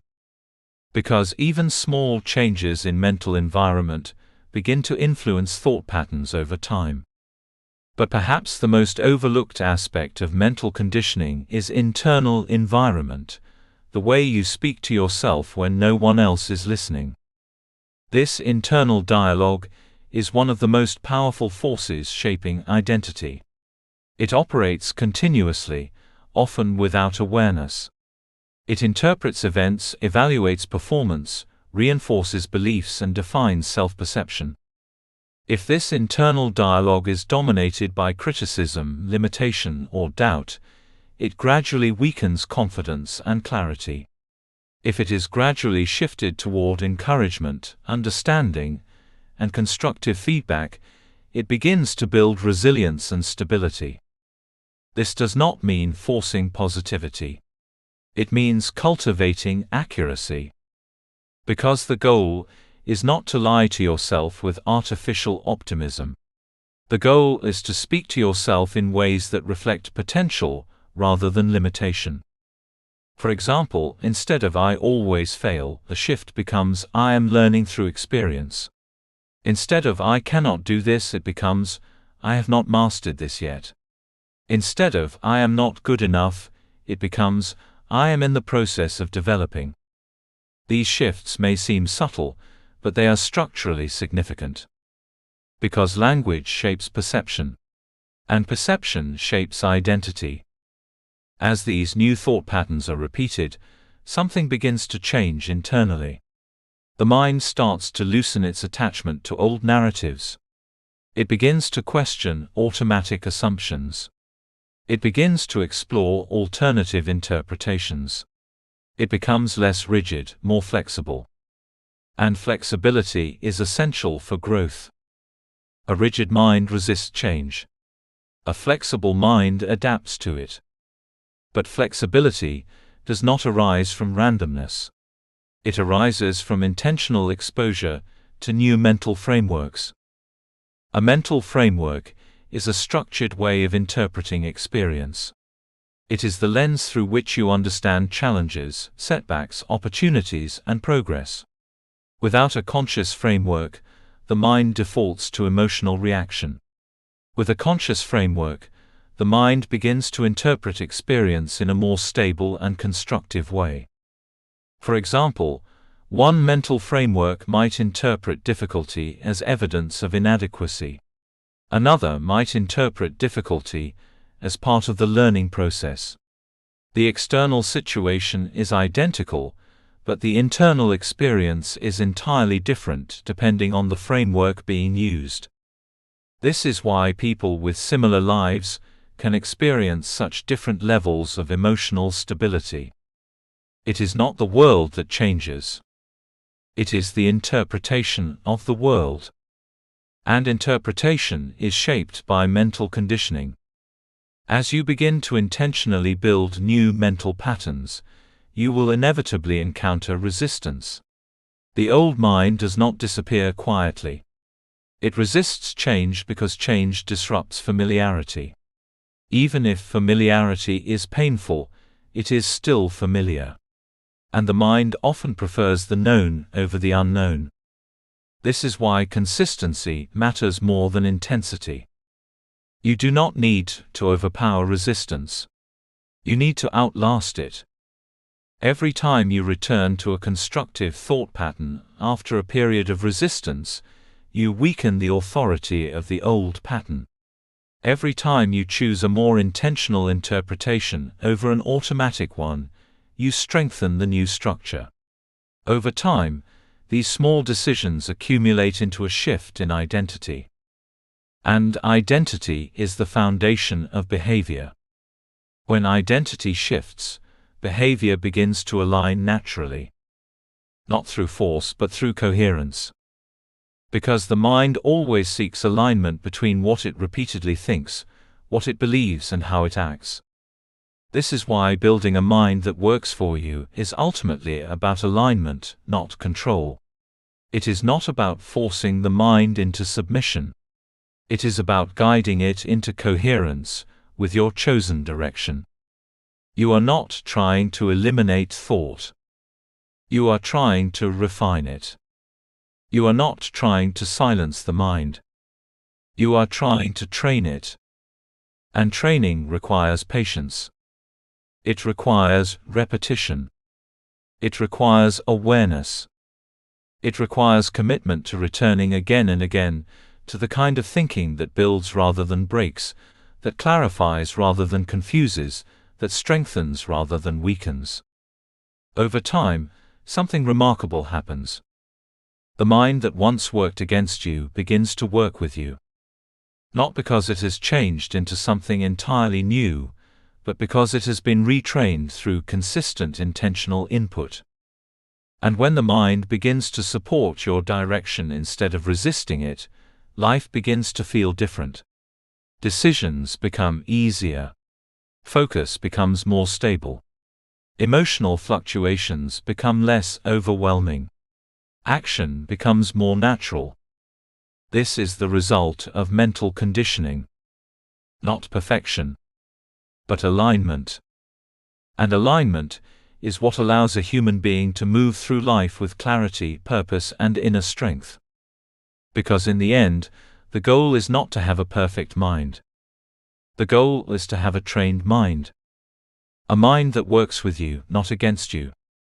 A mind that reflects the life you are intentionally building, rather than the life you unconsciously inherited. And that transformation begins the moment you decide that your mind is not fixed. It is trainable. And you are the one who decides how it is trained. Chapter 7: Emotional Mastery Through Thought Regulation. There is a moment in every person's life when emotions feel larger than reason. It can happen in silence or in chaos. It can come in the middle of a normal day, or during a defining crisis. Something happens, an event, a memory, a word, a look, a delay, a loss, a rejection, and suddenly something shifts inside. The body reacts before the mind has time to interpret. The heart rate increases. The breath tightens. The mind begins to race. And within seconds, a full emotional world is formed. It feels immediate. It feels undeniable. It feels like truth. But what most people never realize is that what they are experiencing is not raw reality. It is interpreted reality. Between every event and every emotional response, there is a hidden process taking place. A rapid, almost invisible act of interpretation. The mind assigns meaning to what just occurred. And that meaning becomes emotion. This is the bridge most people never see. They believe emotions are direct reactions to life itself. That sadness comes from events, anger comes from people, fear comes from circumstances, and joy comes from success. But this is only partially true. Events are not the direct cause of emotions. Interpretation is. And interpretation is shaped by thought. This means something profound. Emotions are not simply things that happen to you. They are things that are constructed within you, through the lens of your thinking. This is where emotional mastery begins, not in controlling emotions directly, but in understanding the thoughts that generate them. Most people try to manage emotions at the surface level. They try to suppress anger, distract from sadness, push away anxiety, or force positivity over discomfort. But this approach rarely leads to lasting change. It treats emotion as the problem, instead of recognizing emotion as the output of a deeper system. If thoughts are the input and emotions are the output, then trying to change emotions without addressing thoughts is like trying to change the result of a system without changing its source. It may work temporarily, but the pattern remains intact. To truly master emotions, one must go deeper. You must learn to regulate thought. Not eliminate it. Not control it rigidly. But regulate it with awareness, understanding, and intentional direction.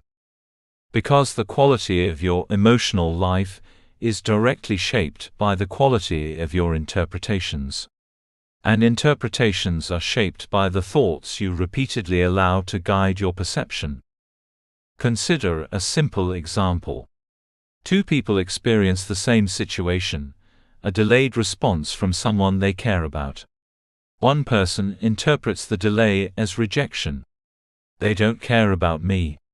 I am not important to them. The emotional result is anxiety, sadness, perhaps even anger. The other person interprets the same delay as neutrality. They are probably busy. I will hear from them later. The emotional result is calmness, patience, stability. The external event is identical. The emotional experience is completely different. The difference is not reality. It is thought. This is why emotional mastery cannot be separated from mental discipline. Because emotions do not arise in isolation. They arise from meaning. And meaning is constructed through thought.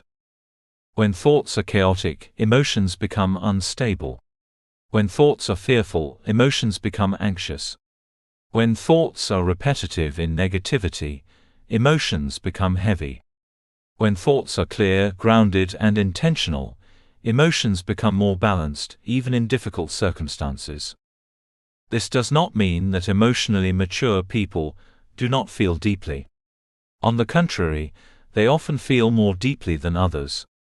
But their emotions are not uncontrolled. They are understood. They are observed. They are interpreted with awareness rather than automatic reaction.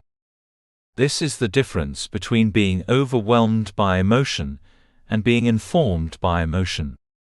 One creates instability. The other creates wisdom. To understand this more deeply, it is important to recognize that emotions are not mistakes. They are signals. They are feedback mechanisms from the mind and body about how a situation is being interpreted. But like all signals, they depend on the system that generates them. If the system is built on distorted thinking, the signals will reflect that distortion. For example, anxiety is often not just a response to danger. It is a response to imagined danger. Fear projected into the future. A mental simulation of potential loss, failure or harm. That simulation is created by thought. Sadness is often not just a response to loss. It is a response to meaning assigned to loss. This should not have happened. I cannot recover from this. Things will never be the same. These are thoughts. And those thoughts shape the emotional depth of the experience. Anger is often not just a response to injustice. It is a response to interpretation of intent. They did this to hurt me. They should not have done this. This is unacceptable. Again, thoughts shape emotional intensity. What this reveals is that emotional life is not simply reactive. It is interpretive. And interpretation is malleable. This is where emotional mastery becomes possible. Not by suppressing emotion, but by refining interpretation. This is the practice of thought regulation. Thought regulation is not about controlling every mental event. The mind will always produce thoughts. It is its nature. Instead, thought regulation is about learning to observe which thoughts are shaping emotional responses, and gradually choosing which thoughts to strengthen and which to weaken. This is a subtle but powerful shift. Instead of asking, "How do I stop feeling this way?" you begin asking, "What am I thinking that is creating this feeling?" This question changes everything. Because it moves you from helplessness to investigation, from reaction to awareness, from emotional identification to emotional understanding. And understanding is the beginning of mastery. Most emotional suffering is not caused by emotion itself, but by unconscious interpretation of emotion. A person feels anxiety and immediately assumes something is wrong with them. They feel sadness and assume they are failing. They feel anger and assume they are out of control. But emotions are not judgments. They are feedback. The problem is not feeling. The problem is unexamined thinking about feeling. When a person begins to observe their thoughts during emotional states, something important happens. They begin to notice patterns. Certain thoughts repeatedly appear during certain emotions. During anxiety, thoughts of uncertainty and fear dominate. During sadness, thoughts of loss and limitation arise. During anger, thoughts of injustice and blame become prominent.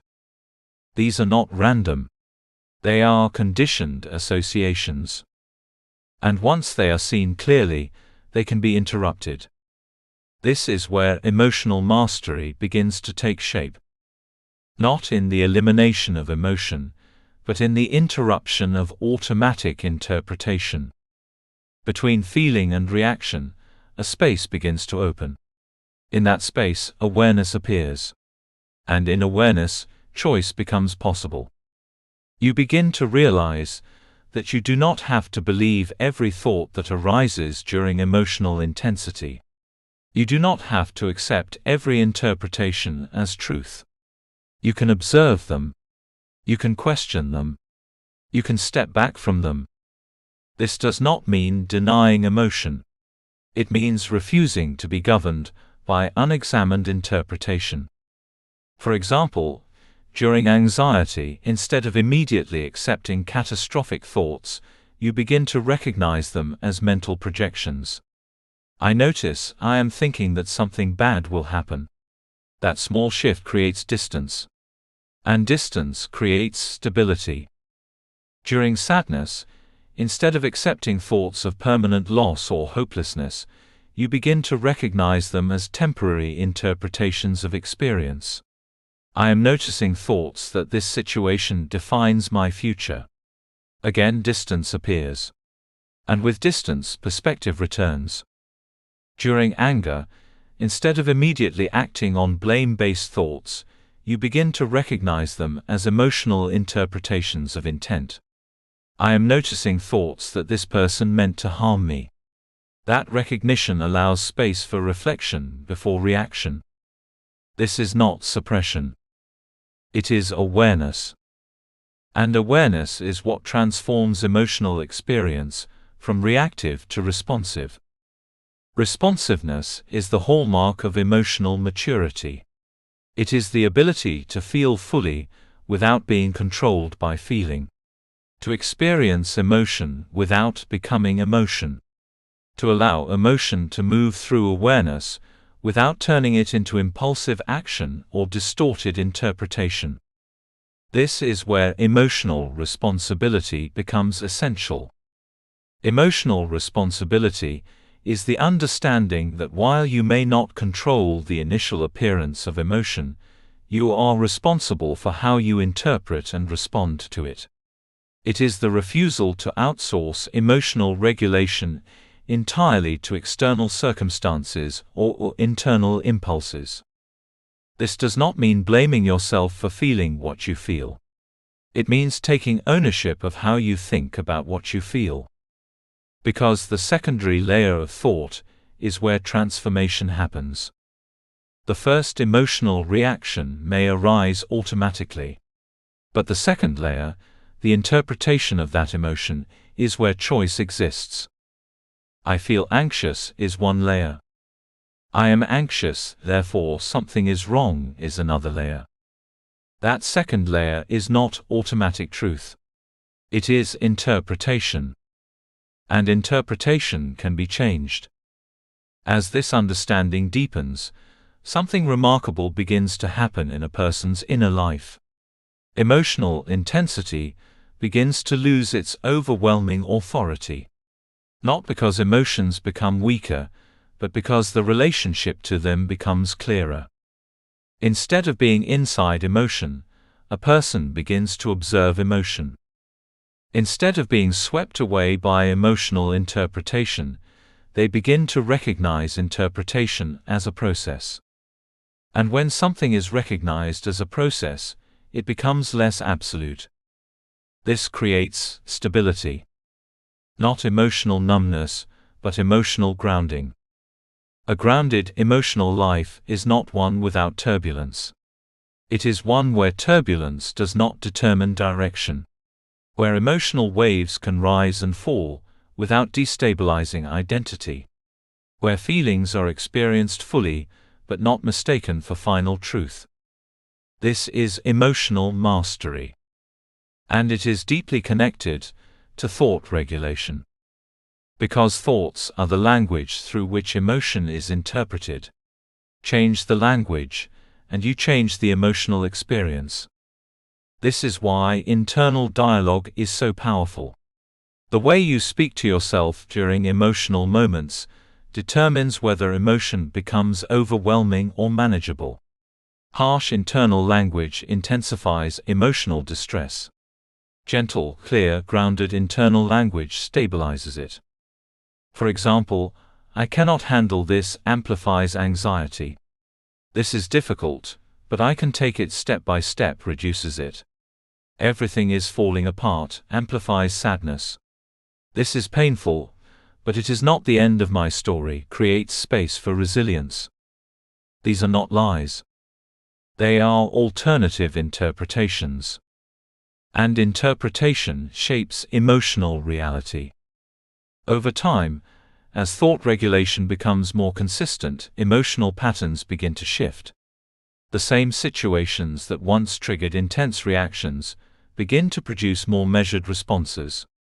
Not because life has changed, but because interpretation has changed. And when interpretation changes consistently, emotional identity begins to transform. You become someone who is less controlled by emotional impulse and more guided by emotional understanding. Someone who can feel deeply without losing direction. Someone who can experience intensity without losing clarity. This is not suppression. It is integration. Emotion and thought begin to work together rather than against each other. Emotion provides information. Thought provides interpretation. Awareness provides space. And within that space, conscious response becomes possible. This is the foundation of emotional mastery. And it is not a destination. It is a practice. A continuous return to awareness, interpretation and choice. Because in every moment of emotional intensity, there is an opportunity not just to feel, but to understand what is being thought, and to gently guide that thought into greater clarity. And in doing so, you do not escape emotion. You elevate your relationship with it. And that changes everything. Chapter 8: Identity as a Thought Structure. There is a question that quietly shapes every human life, whether a person is aware of it or not. Who am I? It is a question that seems simple on the surface, almost too familiar to examine deeply. Yet beneath its simplicity lies one of the most powerful forces governing human behavior, emotional stability, ambition, limitation, and destiny itself. Because how you answer this question, consciously or unconsciously, determines how you interpret your experiences, how you make decisions, what you believe you are capable of, and ultimately, how far you allow yourself to go in life. Most people assume identity is something fixed, something stable, something inherited from the past and reinforced by external labels: your upbringing, your education, your successes, your failures, your personality traits, your social role, your history. They believe identity is something you discover, as if it already exists fully formed, and your task is simply to understand it. But this is not the full truth. Identity is not discovered. It is constructed. And more specifically, it is constructed through thought. Every person carries within them a continuous narrative, a running internal story that interprets experience, assigns meaning, and defines self-perception. This narrative is not always obvious. In fact, most of the time it operates silently in the background, shaping decisions without being directly observed. But it is always active. I am the kind of person who struggles with discipline. I am someone who is not naturally confident. I am not the type who succeeds in that area. I always end up back where I started. I am just not built for that level of success. These are not just passing thoughts. They are identity statements. And identity statements, when repeated often enough, become internal truth structures. They do not remain as ideas. They become frameworks through which reality is filtered. This is how identity is formed, not through a single defining moment, but through repeated interpretation of yourself. Each time you think about yourself in a certain way, and accept it without challenge, you reinforce a layer of identity. Over time, these layers accumulate. And what begins as a simple thought becomes a belief. What becomes a belief becomes a pattern of behavior. And what becomes a pattern of behavior becomes what you call who I am. But in reality, it is not who you are. It is what you have repeatedly thought about who you are. This distinction changes everything. Because if identity is a thought structure, then it is not permanent. It is not fixed. It is not something you are forced to live within for the rest of your life. It is something that can be examined, questioned, reshaped and rebuilt. And this is where true transformation begins. Most people unknowingly live inside an identity loop. They think thoughts that confirm who they believe they are, and they interpret experiences in ways that reinforce those thoughts. If someone believes they are not confident, they will interpret neutral situations as evidence of insecurity. If someone believes they are not disciplined, they will interpret inconsistency as proof of limitation. If someone believes they are not intelligent, they will interpret challenges as confirmation of inadequacy. The mind constantly seeks coherence. It prefers consistency over contradiction. So it filters reality in ways that support existing identity structures, even if those structures are limiting. This is why people often feel trapped, not by external circumstances but by internal narratives. It is not that change is impossible. It is that change feels like contradiction to identity. And the mind resists contradiction because it threatens stability. But what if stability is built on limitation? What if the identity that feels secure is actually the barrier to growth? To answer this, we must understand a deeper truth. Identity is not only descriptive. It is directive. It does not just describe who you are. It directs how you behave. If you believe you are someone who avoids difficulty, your behavior will reflect avoidance.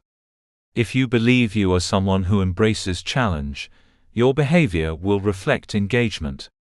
If you believe you are someone who gives up easily, your behavior will align with quitting. If you believe you are someone who persists, your behavior will align with persistence. Identity is not passive. It is operational. It is constantly shaping micro-decisions, emotional reactions, interpretations of effort, and responses to discomfort. This is why changing behavior without changing identity is extremely difficult.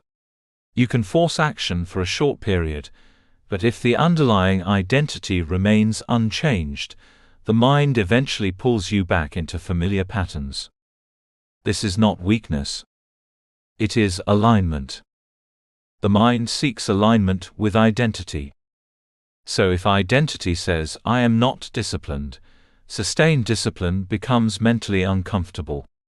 If identity says, "I am not consistent," consistency feels unnatural. If identity says, "I am not confident," confident behavior feels like performance rather than expression. This is why transformation must go deeper than behavior. It must reach identity. And identity, at its core, is a thought structure. This means something profound. If identity is constructed through thought, then it can be reconstructed through thought. Not instantly. Not artificially. But intentionally, through repetition, awareness and reinforcement. This is where the concept of identity editing begins. Identity editing is the conscious process of observing your current identity narrative, identifying the thoughts that sustain it, and gradually introducing new thought patterns that align with the person you are becoming. It is not about denying your current state. It is about refusing to let your current state define your future limits. For example, instead of accepting "I am not disciplined," identity editing introduces a new structure. I am someone who is learning discipline through consistent action. Instead of "I always fail," it becomes I am someone who is learning from failure and improving. Instead of "I am not confident," it becomes I am developing confidence through practice and exposure. These are not empty affirmations. They are identity seeds. Each time they are repeated, they begin to challenge the old structure.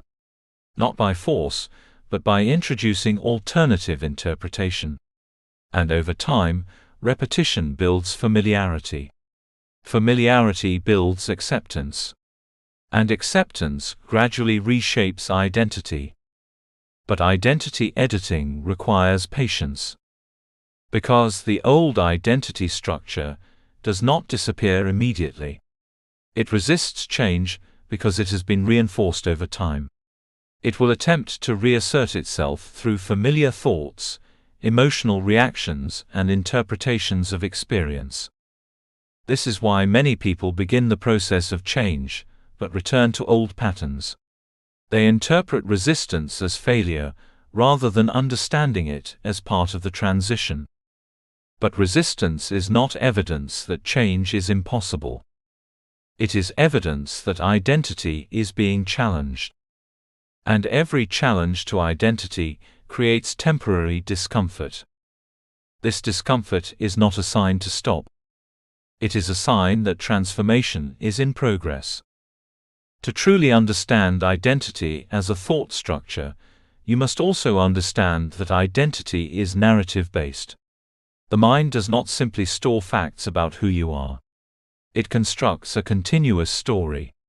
This story connects past experiences, present interpretations, and future expectations into a coherent self-image. I have always been like this.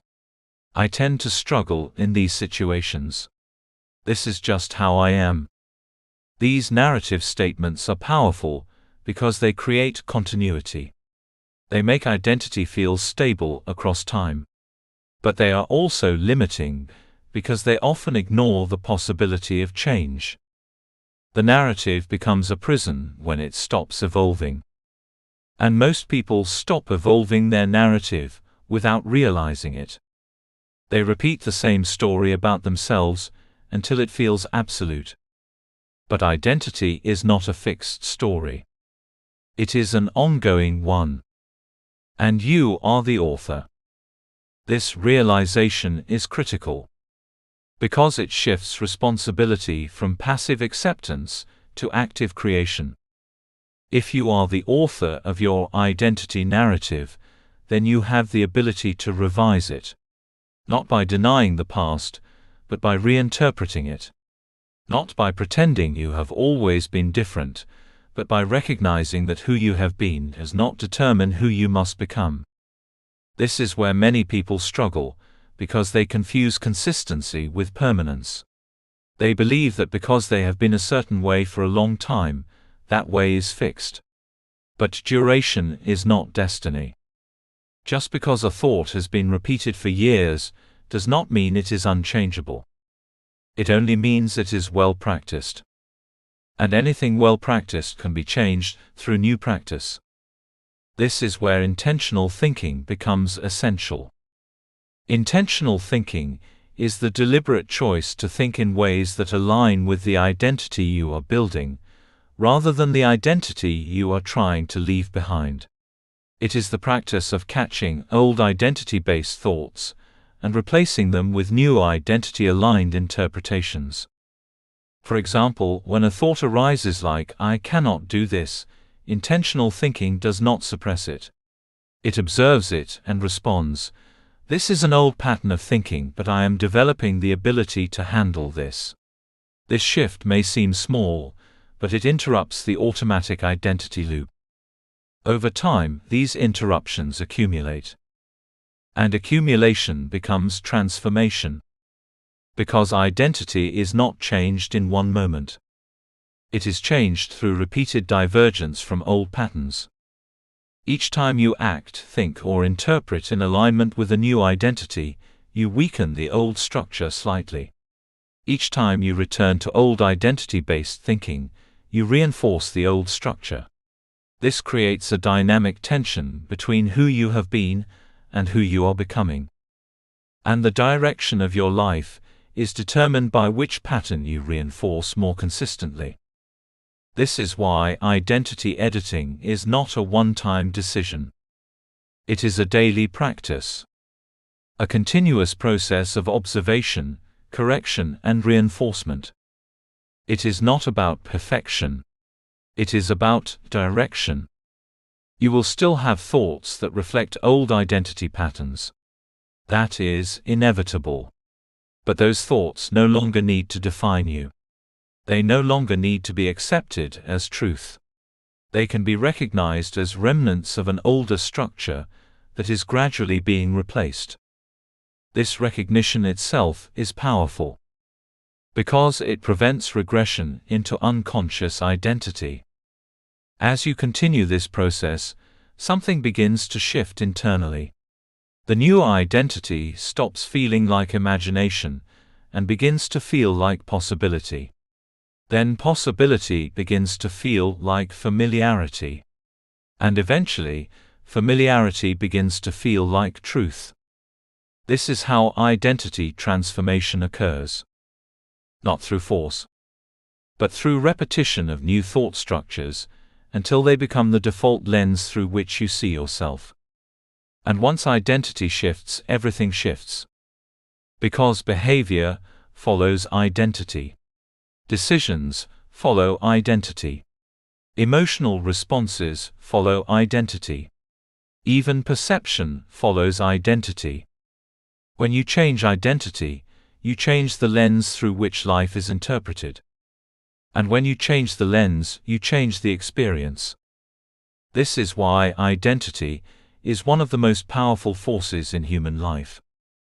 Not because it is fixed, but because it is constructed. And anything constructed can be reconstructed. The question is not whether identity can change. It can. The question is whether you are willing to engage in the daily discipline of thought that creates that change. Because in the end, you are not simply living within an identity.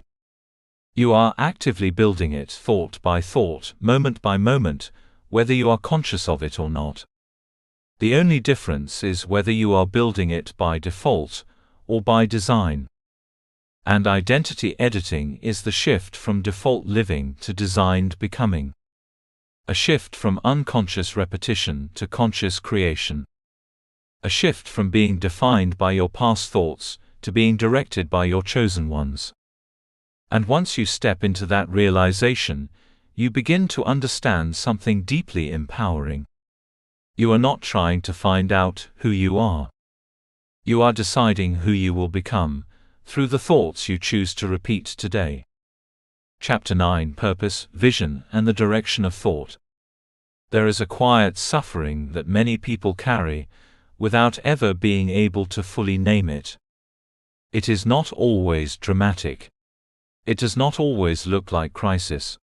Sometimes it looks like a normal life on the outside. Work is being done. Days are passing. Responsibilities are being handled. People are smiling in photos, responding to messages, showing up where they are expected to be. Yet underneath all of it there is a subtle emptiness, a sense that life is moving but not necessarily in a direction that feels deeply meaningful. It is the feeling of motion without direction, of activity without clarity, of living without a strong inner compass. And at the center of this experience is a fundamental question that every human being eventually confronts in some form, whether they articulate it or not. What is all of this for? This question is not a luxury reserved for philosophers or thinkers. It is a core, psychological need. The human mind is not designed to function indefinitely without direction. It requires orientation. It requires meaning. It requires a sense that thoughts, actions, and time are moving towards something coherent. Without that coherence, the mind begins to drift. And when the mind drifts, life begins to feel scattered. This is why purpose and vision are not optional concepts in human development. They are structural necessities for a stable and meaningful inner life. But here is where most people misunderstand them. They assume purpose is something to be discovered, like a hidden object waiting somewhere in the world to be found. They believe there is a single correct path, a single perfect calling, a predefined meaning that they must locate in order to feel complete. And because of this belief, they often spend years searching externally for something that feels like the answer. They move from interest to interest, from job to job, from idea to idea, hoping that eventually something will click and reveal itself as their purpose. But purpose does not usually arrive in that way. Purpose is not primarily found. It is constructed. And it is constructed through thought. More specifically, through the sustained direction of thought towards something that matters enough to organize your life around it. This is a subtle but profound shift in understanding. Because if purpose is constructed rather than discovered, then it is not something you passively wait for. It is something you actively shape through the way you think, what you focus on, and what you repeatedly choose to give attention to. Purpose begins as a direction of thought, before it becomes a structure of life. Every meaningful life begins with a mental orientation towards something beyond immediate comfort or distraction.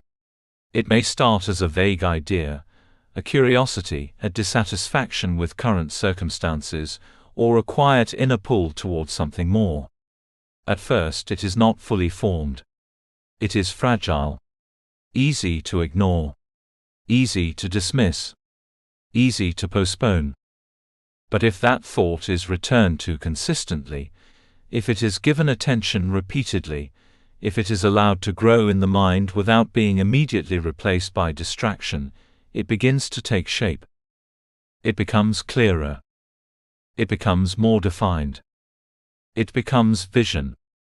Vision is what happens when a thought about the future becomes stable enough to guide present behavior. It is no longer just an idea. It becomes a reference point. A mental structure that begins to influence decisions, priorities, and interpretation of experience. And once vision is formed, it begins to act as a filter for thought itself. This is one of the most powerful yet often overlooked functions of vision. It determines which thoughts are allowed to take root and which are dismissed as irrelevant. Without vision, the mind is exposed to every passing thought with equal importance. Every distraction feels valid. Every impulse feels urgent. Every opportunity feels equally significant. There is no internal hierarchy of meaning. Everything competes for attention. But with vision, something changes. Thoughts are no longer treated equally. They are evaluated based on alignment. Does this thought move me toward what I care about, or does it pull me away? Does this idea strengthen my direction or scatter it? Does this interpretation support my long-term intention or weaken it? Vision introduces structure into thought. And structure reduces chaos. This is why people with a clear sense of purpose often appear more focused, even when their external circumstances are not dramatically different from others. It is not that they experience fewer distractions. It is that distractions carry less authority. They are filtered through a stronger internal framework. Where there is no vision, every thought becomes a potential direction. Where there is vision, only aligned thoughts become directions. This is the difference between mental fragmentation and mental coherence. And coherence is what creates stability in life. But vision does not emerge fully formed. It develops through sustained mental focus. Sustained focus is the ability to return repeatedly to a chosen direction of thought, even when the mind naturally drifts elsewhere. It is the practice of holding an idea long enough for it to deepen beyond surface-level attraction. It is the refusal to abandon meaningful thought at the first appearance of boredom, doubt, or distraction. In a world designed for constant interruption, this ability becomes rare. Because modern environments are not structured to support sustained thinking. They are structured to fragment it. They encourage rapid shifts in attention, constant novelty, and immediate gratification. As a result, the mind becomes accustomed to movement rather than depth. And when the mind becomes accustomed to movement, stillness feels uncomfortable. But vision requires stillness. Not physical stillness necessarily, but mental stillness, the ability to stay with a single direction of thought long enough for it to mature into clarity. Without this, purpose remains vague. It remains an idea rather than a force. This is why so many people feel that they lack purpose, even though they have interests, goals, and desires. What they often lack is not potential direction, but sustained mental engagement with any one direction long enough for it to become meaningful.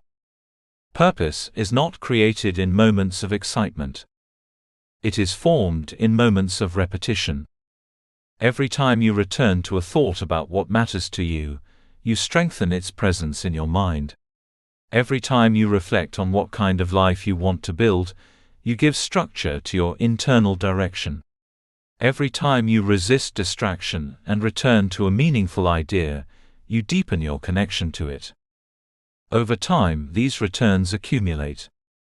And accumulation becomes clarity. Clarity becomes vision. And vision becomes purpose. Purpose, then, is not a sudden revelation. It is a gradual construction of meaning, through repeated mental alignment with what matters most to you. But this process requires something that many people struggle to develop in a distracted world: patience with mental development. Because vision does not always provide immediate emotional reward. In fact, at the beginning, it often feels abstract, less stimulating than distraction, less immediately gratifying than novelty. It requires a willingness to sit with ideas that are not yet fully formed, to engage with thoughts that do not yet feel concrete, to stay with direction even when clarity is still emerging. This is where many people abandon the process.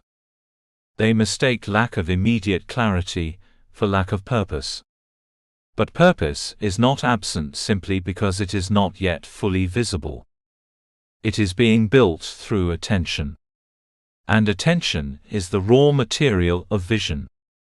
What you consistently think about begins to shape what you notice in life.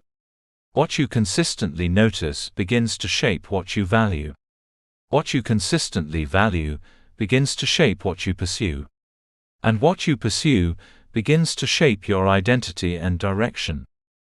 This is the chain through which vision becomes reality. Thought leads to attention. Attention leads to perception. Perception leads to choice. Choice leads to action. Action leads to identity. Identity leads to life direction. At the beginning of this chain is thought. This is why direction of thought is the foundation of purposeful living. Without directed thought, there is no stable attention. Without stable attention, there is no consistent perception. Without consistent perception, there is no coherent decision-making. And without coherent decisions, life becomes reactive rather than intentional. This is why so many people feel pulled in multiple directions at once. Their thoughts are not organized around a central vision. Instead, they are scattered across competing impulses, external influences, and short-term reactions. They are not lacking intelligence. They are lacking direction of thought. And direction of thought is what vision provides. Vision does not eliminate other possibilities. It organizes them. It creates hierarchy. It establishes priority. It allows the mind to distinguish between what is essential and what is merely interesting. Without this hierarchy, everything feels equally important, which leads to overwhelm. But with vision, clarity emerges. And clarity reduces overwhelm. This is one of the most important functions of purpose. It simplifies decision-making. A person without clear purpose must evaluate every decision as if it exists in isolation. Each choice feels heavy because it lacks context. But a person with vision evaluates decisions through alignment. Does this move me closer to what matters? Does this support the direction I am building? Does this reflect the life I am trying to create? This does not make life easier in the sense of removing challenges. But it makes life clearer in the sense of reducing internal confusion. And clarity is more valuable than ease. Because clarity allows action without internal fragmentation. Another important aspect of vision is that it transforms how the mind interprets difficulty. Without vision, difficulty feels like resistance. With vision, difficulty becomes part of the process. Without direction, obstacles feel like reasons to stop. With direction, obstacles feel like information about the path. This shift in interpretation is critical. Because life does not become free of difficulty when you develop purpose. It becomes meaningful through difficulty. Vision does not remove obstacles. It redefines them. This is why people with strong purpose often appear more resilient. It is not that they feel less pain or encounter fewer problems. It is that their interpretation of problems is anchored in a larger context. Temporary discomfort is not mistaken for permanent failure. Setbacks are not mistaken for final conclusions. They are seen as part of a longer trajectory. And that trajectory is what vision provides. When thought is directed toward a meaningful future, present experience begins to reorganize itself around that direction. Choices become more intentional. Energy becomes more focused. Distractions lose some of their influence because they are no longer aligned with the dominant direction of thought. This is why vision is not just about the future. It actively shapes the present. Because what you repeatedly think about the future determines how you interpret the present. If your vision is unclear, the present feels scattered. If your vision is clear, the present feels structured. If your vision is absent, the mind seeks stimulation. If your vision is present, the mind seeks alignment. This is the power of directed thought. It transforms time from something that simply passes into something that builds. But vision must be maintained. Because the mind naturally drifts. It is designed to respond to immediate stimuli. Without intentional reinforcement, long-term direction weakens under the pressure of short-term distraction. This is why purpose is not a one-time realization. It is a continuous practice of returning to your chosen direction of thought. Every return strengthens vision. Every distraction weakens it slightly. And life becomes the accumulation of what you repeatedly return to. This is the quiet truth at the center of purpose, vision and thought. You are not simply living forward through time. You are directing your mind forward through time. And wherever your thoughts repeatedly go, your life eventually follows. So the question is not only what your purpose is. The deeper question is, what direction are your thoughts taking you in, and is that direction strong enough, consistent enough and clear enough to become the foundation of a meaningful life? Because in the end, purpose is not something you find waiting for you in the world. It is something you build within your mind through the sustained direction of thought, toward what truly matters, until that direction becomes the life you are living. Chapter 10: Mastery in a Distracted World.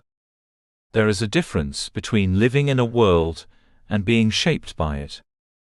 Most people do not notice when that difference disappears. It happens gradually, almost invisibly. One day, attention is your own.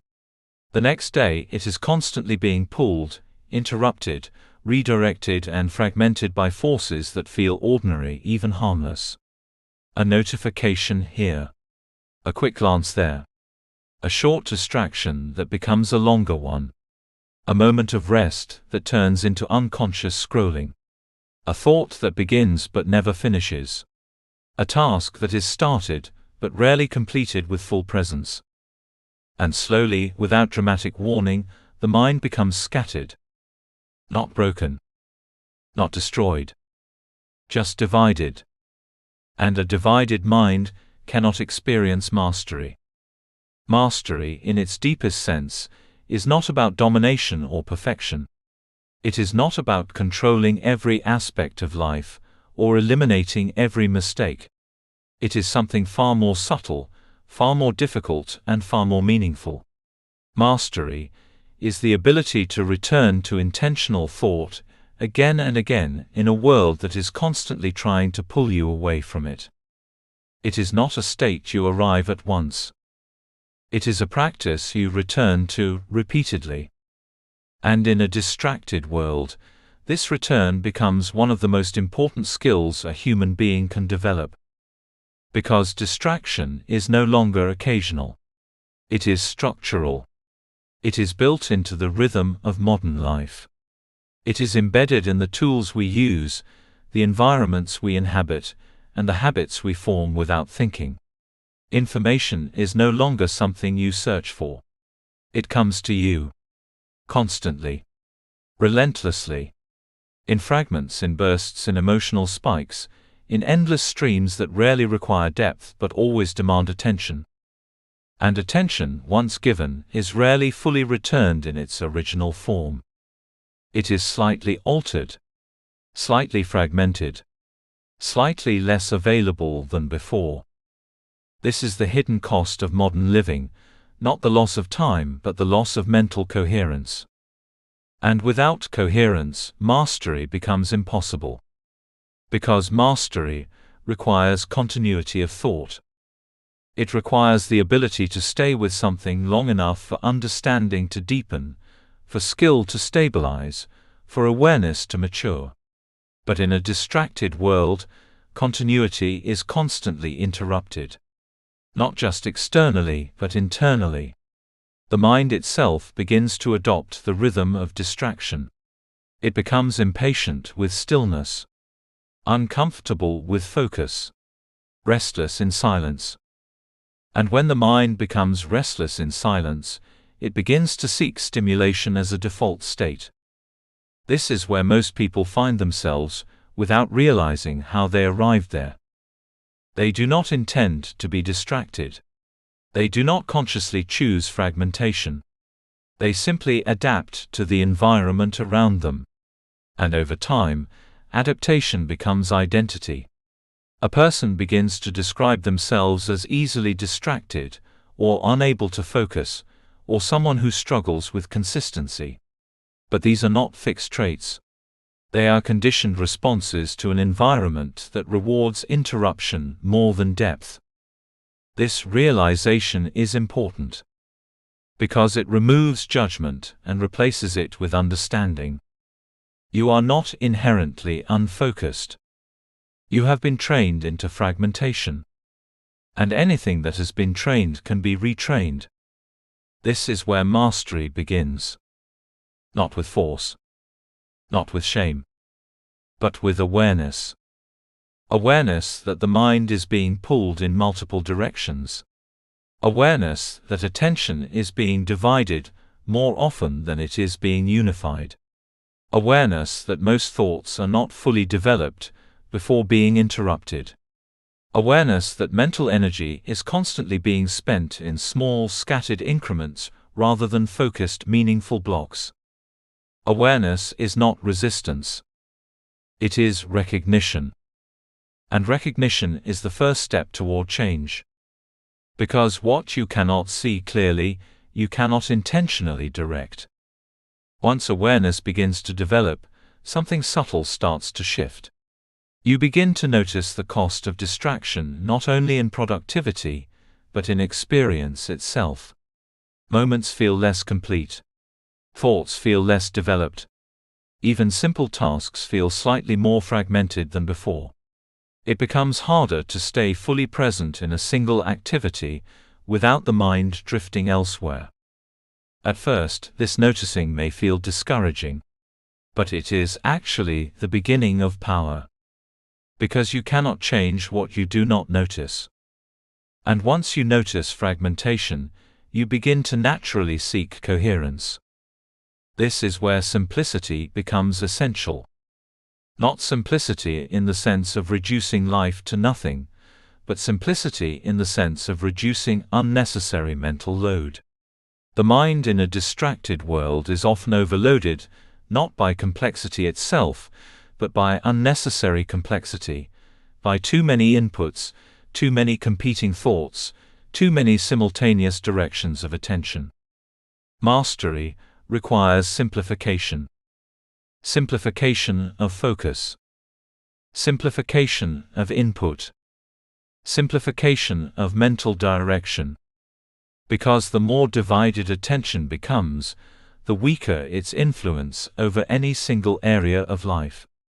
But when attention is unified, even briefly, its power increases significantly. A single focused thought has more transformative potential than dozens of scattered ones. This is why consistency matters more than intensity. Intensity is temporary. It burns brightly but fades quickly. Consistency is cumulative. It builds slowly but transforms deeply. In a distracted world, consistency is one of the rarest forms of strength. Not because people are incapable of it, but because it is constantly challenged by external and internal interruption. Consistency is not just about action. It is about thought. It is the repeated return to intentional thinking, despite distraction. It is the ability to bring the mind back again and again to what matters, even when it has drifted elsewhere. This returning is the essence of mastery. Not never being distracted, but noticing distraction and returning. Again. And again. And again. Over time, this return strengthens something essential within the mind: stability. Stability does not mean rigidity. It does not mean resistance to change. It means the ability to remain anchored, even when the environment is unstable. It means that thoughts do not scatter endlessly when external stimulation increases. It means that attention can be recovered after being lost. This ability is what separates reactive living from intentional living. In reactive living, attention is constantly pulled outward. In intentional living, attention is continuously brought back inward. And this inward return is where mastery is built. Because mastery is not about controlling the external world. It is about controlling the direction of your inner world within the external one. The world will continue to be distracting. That is not changing. Technology will continue to evolve in ways that compete for attention. Information will continue to increase in volume and speed. There will always be something new to see, to read, to watch, to react to. But mastery does not require the world to change. It requires the individual to change their relationship with the world. And that relationship is defined by attention. Attention is the gateway to thought. Thought is the gateway to emotion. Emotion is the gateway to behavior. Behavior is the gateway to identity. And identity is the gateway to life direction. So whoever controls attention in a very real sense shapes the entire structure of life. This is why mastery in a distracted world is not a luxury. It is a necessity for anyone who wants to live intentionally rather than reactively. But mastery must be understood correctly. It is not a final destination where distraction disappears completely and focus becomes permanent. That is not realistic. The mind will always produce fluctuations. Attention will always vary. There will be days of clarity and days of fragmentation. True mastery is not the absence of distraction. It is the return from distraction. It is the ability to notice when the mind has drifted and gently bring it back without self-judgment or frustration. It is the refusal to identify with every moment of scattered thinking. It is the understanding that a distracted moment does not define identity. This understanding is liberating, because it removes the pressure of perfection and replaces it with the practice of return. Each return is a quiet act of mastery. Each return strengthens awareness. Each return rebuilds intentionality. And over time, these returns accumulate into a new mental baseline. A mind that is less reactive to distraction. A mind that recovers focus more quickly. A mind that recognizes fragmentation earlier and corrects it sooner. A mind that becomes increasingly stable, not because distractions disappear, but because awareness strengthens. This is why mastery is not a sudden transformation. It is a gradual refinement of attention. And attention, when refined, changes everything. Because a focused mind experiences life differently than a scattered one. It perceives more deeply. It remembers more clearly. It engages more fully. It acts more deliberately. Even simple experiences become richer when attention is present. In contrast, a distracted mind experiences life in fragments. It moves from moment to moment, without fully inhabiting any of them. It consumes more but absorbs less. It reacts more but understands less. It lives more externally than internally. And over time, this creates a sense of disconnection. Not from the world, but from oneself. Mastery restores that connection. Not by removing the world, but by stabilizing attention within it. This is why simplicity, consistency, and awareness are not just techniques. They are lifelong practices. They are ways of being in relationship with your mind. Simplicity reduces unnecessary mental noise.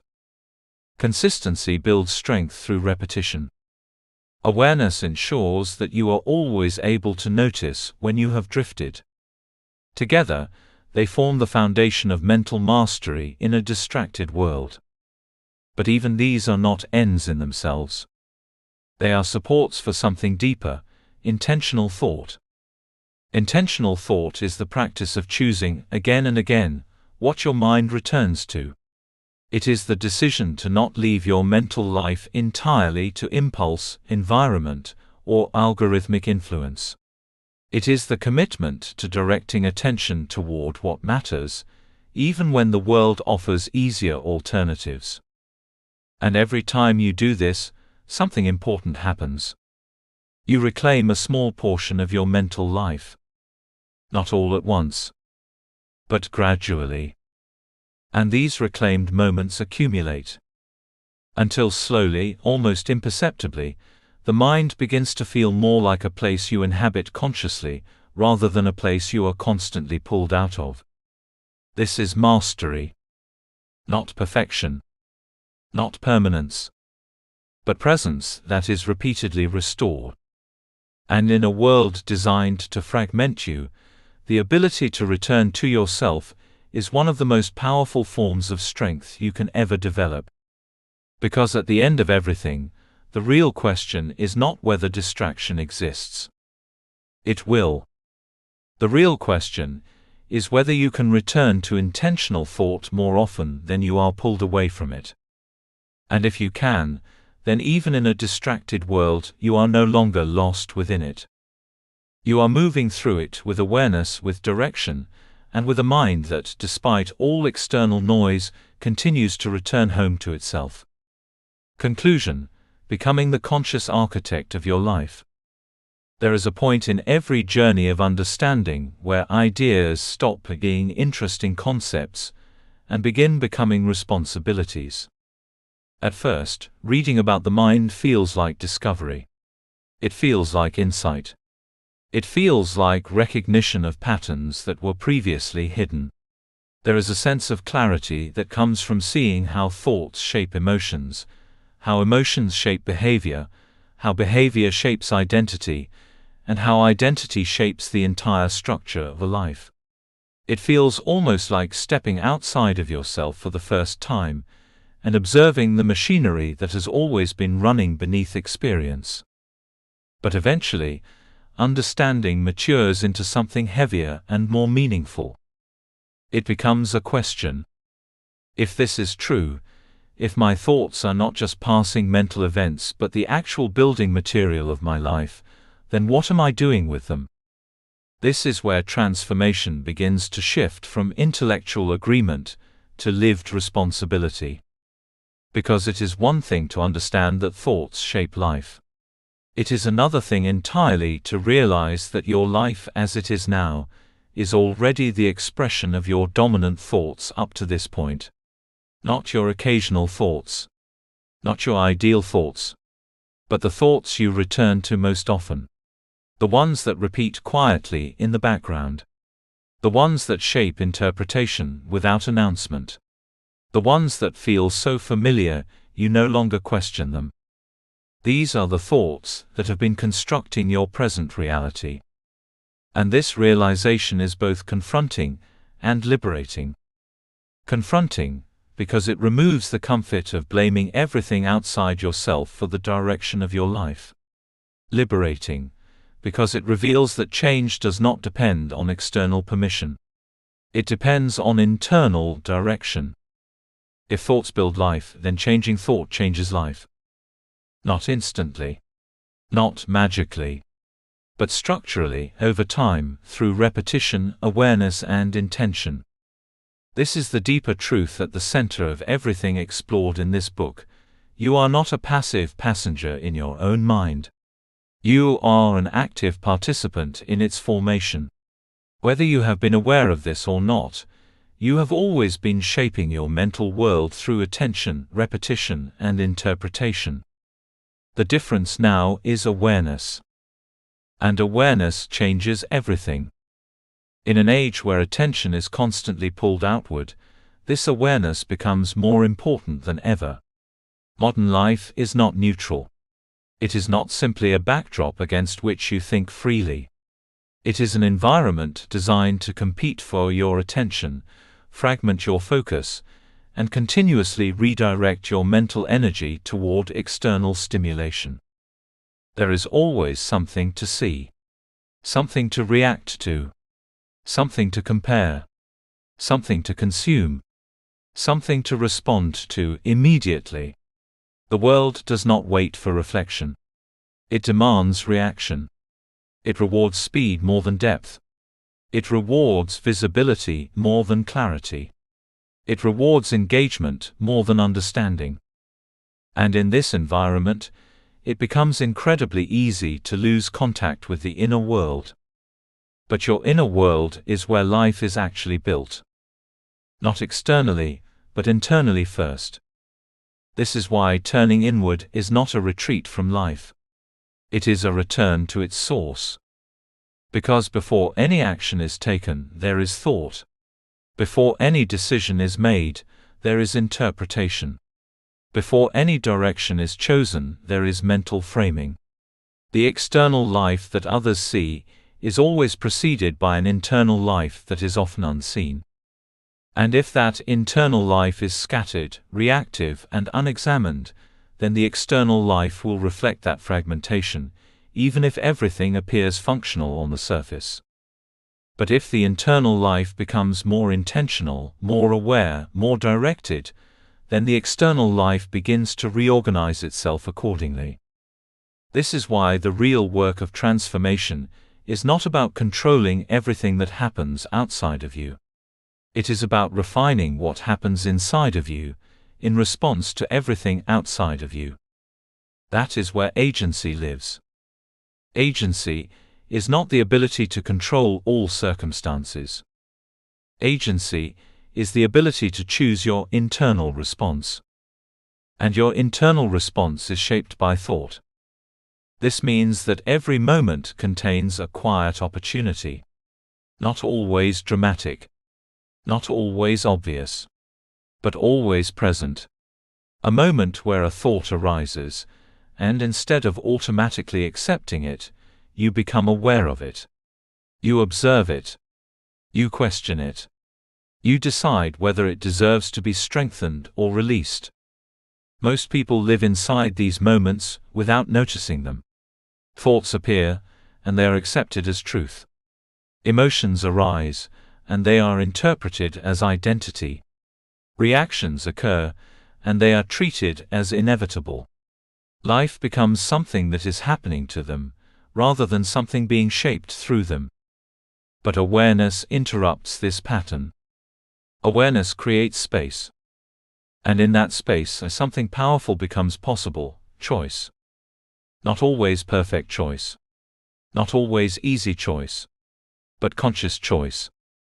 And consciousness is the foundation of change. To become the conscious architect of your life means to recognize that you are always building something, whether intentionally or not. Every thought is adding structure. Every repeated interpretation is reinforcing a pattern. Every emotional reaction that is left unexamined becomes part of the architecture of identity. Over time, these internal structures become stable enough that they feel permanent.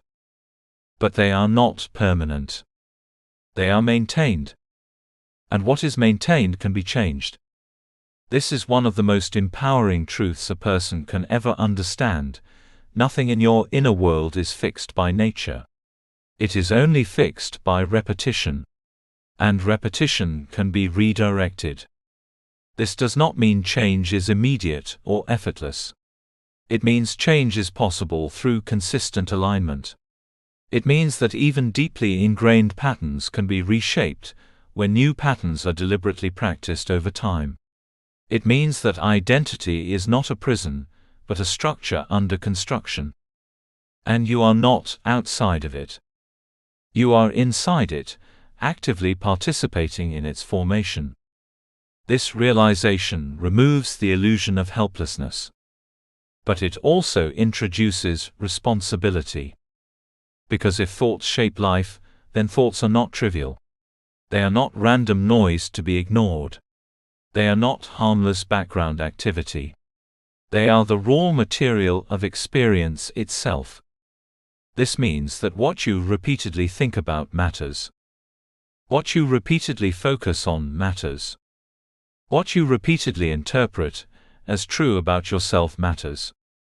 Because these repetitions become direction. And direction becomes destiny.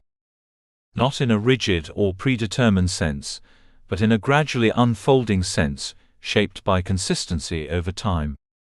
This is why the most important question is not simply, what do I think, but, what am I repeatedly thinking and where is it taking me? Because you are always moving towards something internally, before you ever arrive at it externally. Every dominant thought pattern has a direction. Toward confidence or doubt. Toward clarity or confusion. Toward expansion or limitation. Toward intention or reaction. Toward presence or distraction. And over time, these directions accumulate into a life trajectory. But here is the most important realization of all. At any moment you can begin to redirect that trajectory. Not by denying your past thoughts, but by no longer allowing them to define your future thinking. This is where the power of the present moment becomes clear. The present moment is not just a passing instant in time. It is the only point of access you have to thought itself. You cannot change the thoughts you had yesterday. You cannot directly control the thoughts you will have tomorrow. But you can influence the thought that arises now, and the one after that, and the one after that. And these present choices accumulate. This is how identity shifts. This is how life direction shifts. This is how destiny shifts. Not through one dramatic decision, but through repeated conscious choices in ordinary moments. Moments where you notice an old thought pattern arising, and choose not to reinforce it. Moments where you recognize a limiting interpretation, and choose a more expansive one. Moments where you catch yourself drifting into distraction and return to intentional thought. Moments where you observe emotional reaction without becoming it. Moments where you redirect attention toward what truly matters instead of what merely demands attention. These moments may feel small individually, but collectively they are everything, because they are the architecture of a life being consciously rebuilt. This is what it means to become the architect of your life. Not someone who controls every external outcome, but someone who takes responsibility for the internal structure from which all external outcomes emerge. And this responsibility is not a burden. It is a form of power. Because it means that no matter what has happened in the past, no matter what patterns have been established, no matter how automatic certain thoughts have become, there is always a space right now where something different can begin. A different thought. A different interpretation. A different direction. And in that difference, the beginning of a different life. This is why every moment matters. Not because every moment must be perfect, but because every moment contains the possibility of redirection. You are not required to have perfect control over your mind to begin. You are not required to eliminate all distraction, all negative thoughts, or all emotional turbulence. You are only required to notice again and again where your mind is going, and gently guide it back toward what you choose to build. That act of returning is the essence of mastery. And mastery is not a final state. It is a continual practice of awareness, choice, and alignment. So as this journey comes to a close, what remains is not a conclusion in the sense of an ending, but a continuation in the sense of application. Because understanding thought is not the goal. Living through intentional thought is. And that living begins in the simplest, most immediate way possible, with the next thought you choose to believe, the next interpretation you choose to hold, the next moment of attention you choose to give. In those choices, your life is being built. Not once, but continuously. And in every moment you are either reinforcing what already exists, or quietly shaping what is becoming. There is no neutral ground. Only direction. And the direction is always being formed by thought. So the question that remains is not whether your life is being shaped. It is. The question is whether you are shaping it consciously. Because the moment you begin to see your thoughts not as random events, but as the building blocks of your reality, you step into a different relationship with your mind. A more responsible one. A more powerful one. A more intentional one. You stop being shaped only by your thoughts. And you begin shaping them in return. And in that shift, you become what this entire book has been pointing toward from the beginning.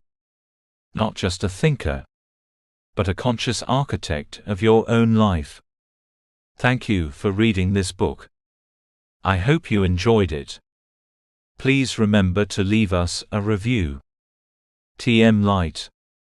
Disclaimer. This book was created with the assistance of artificial intelligence. While every effort was made to ensure the accuracy and relevance of the content, readers should note that this cannot be considered professional advice. Readers are encouraged to apply their own judgment and consult experts where needed.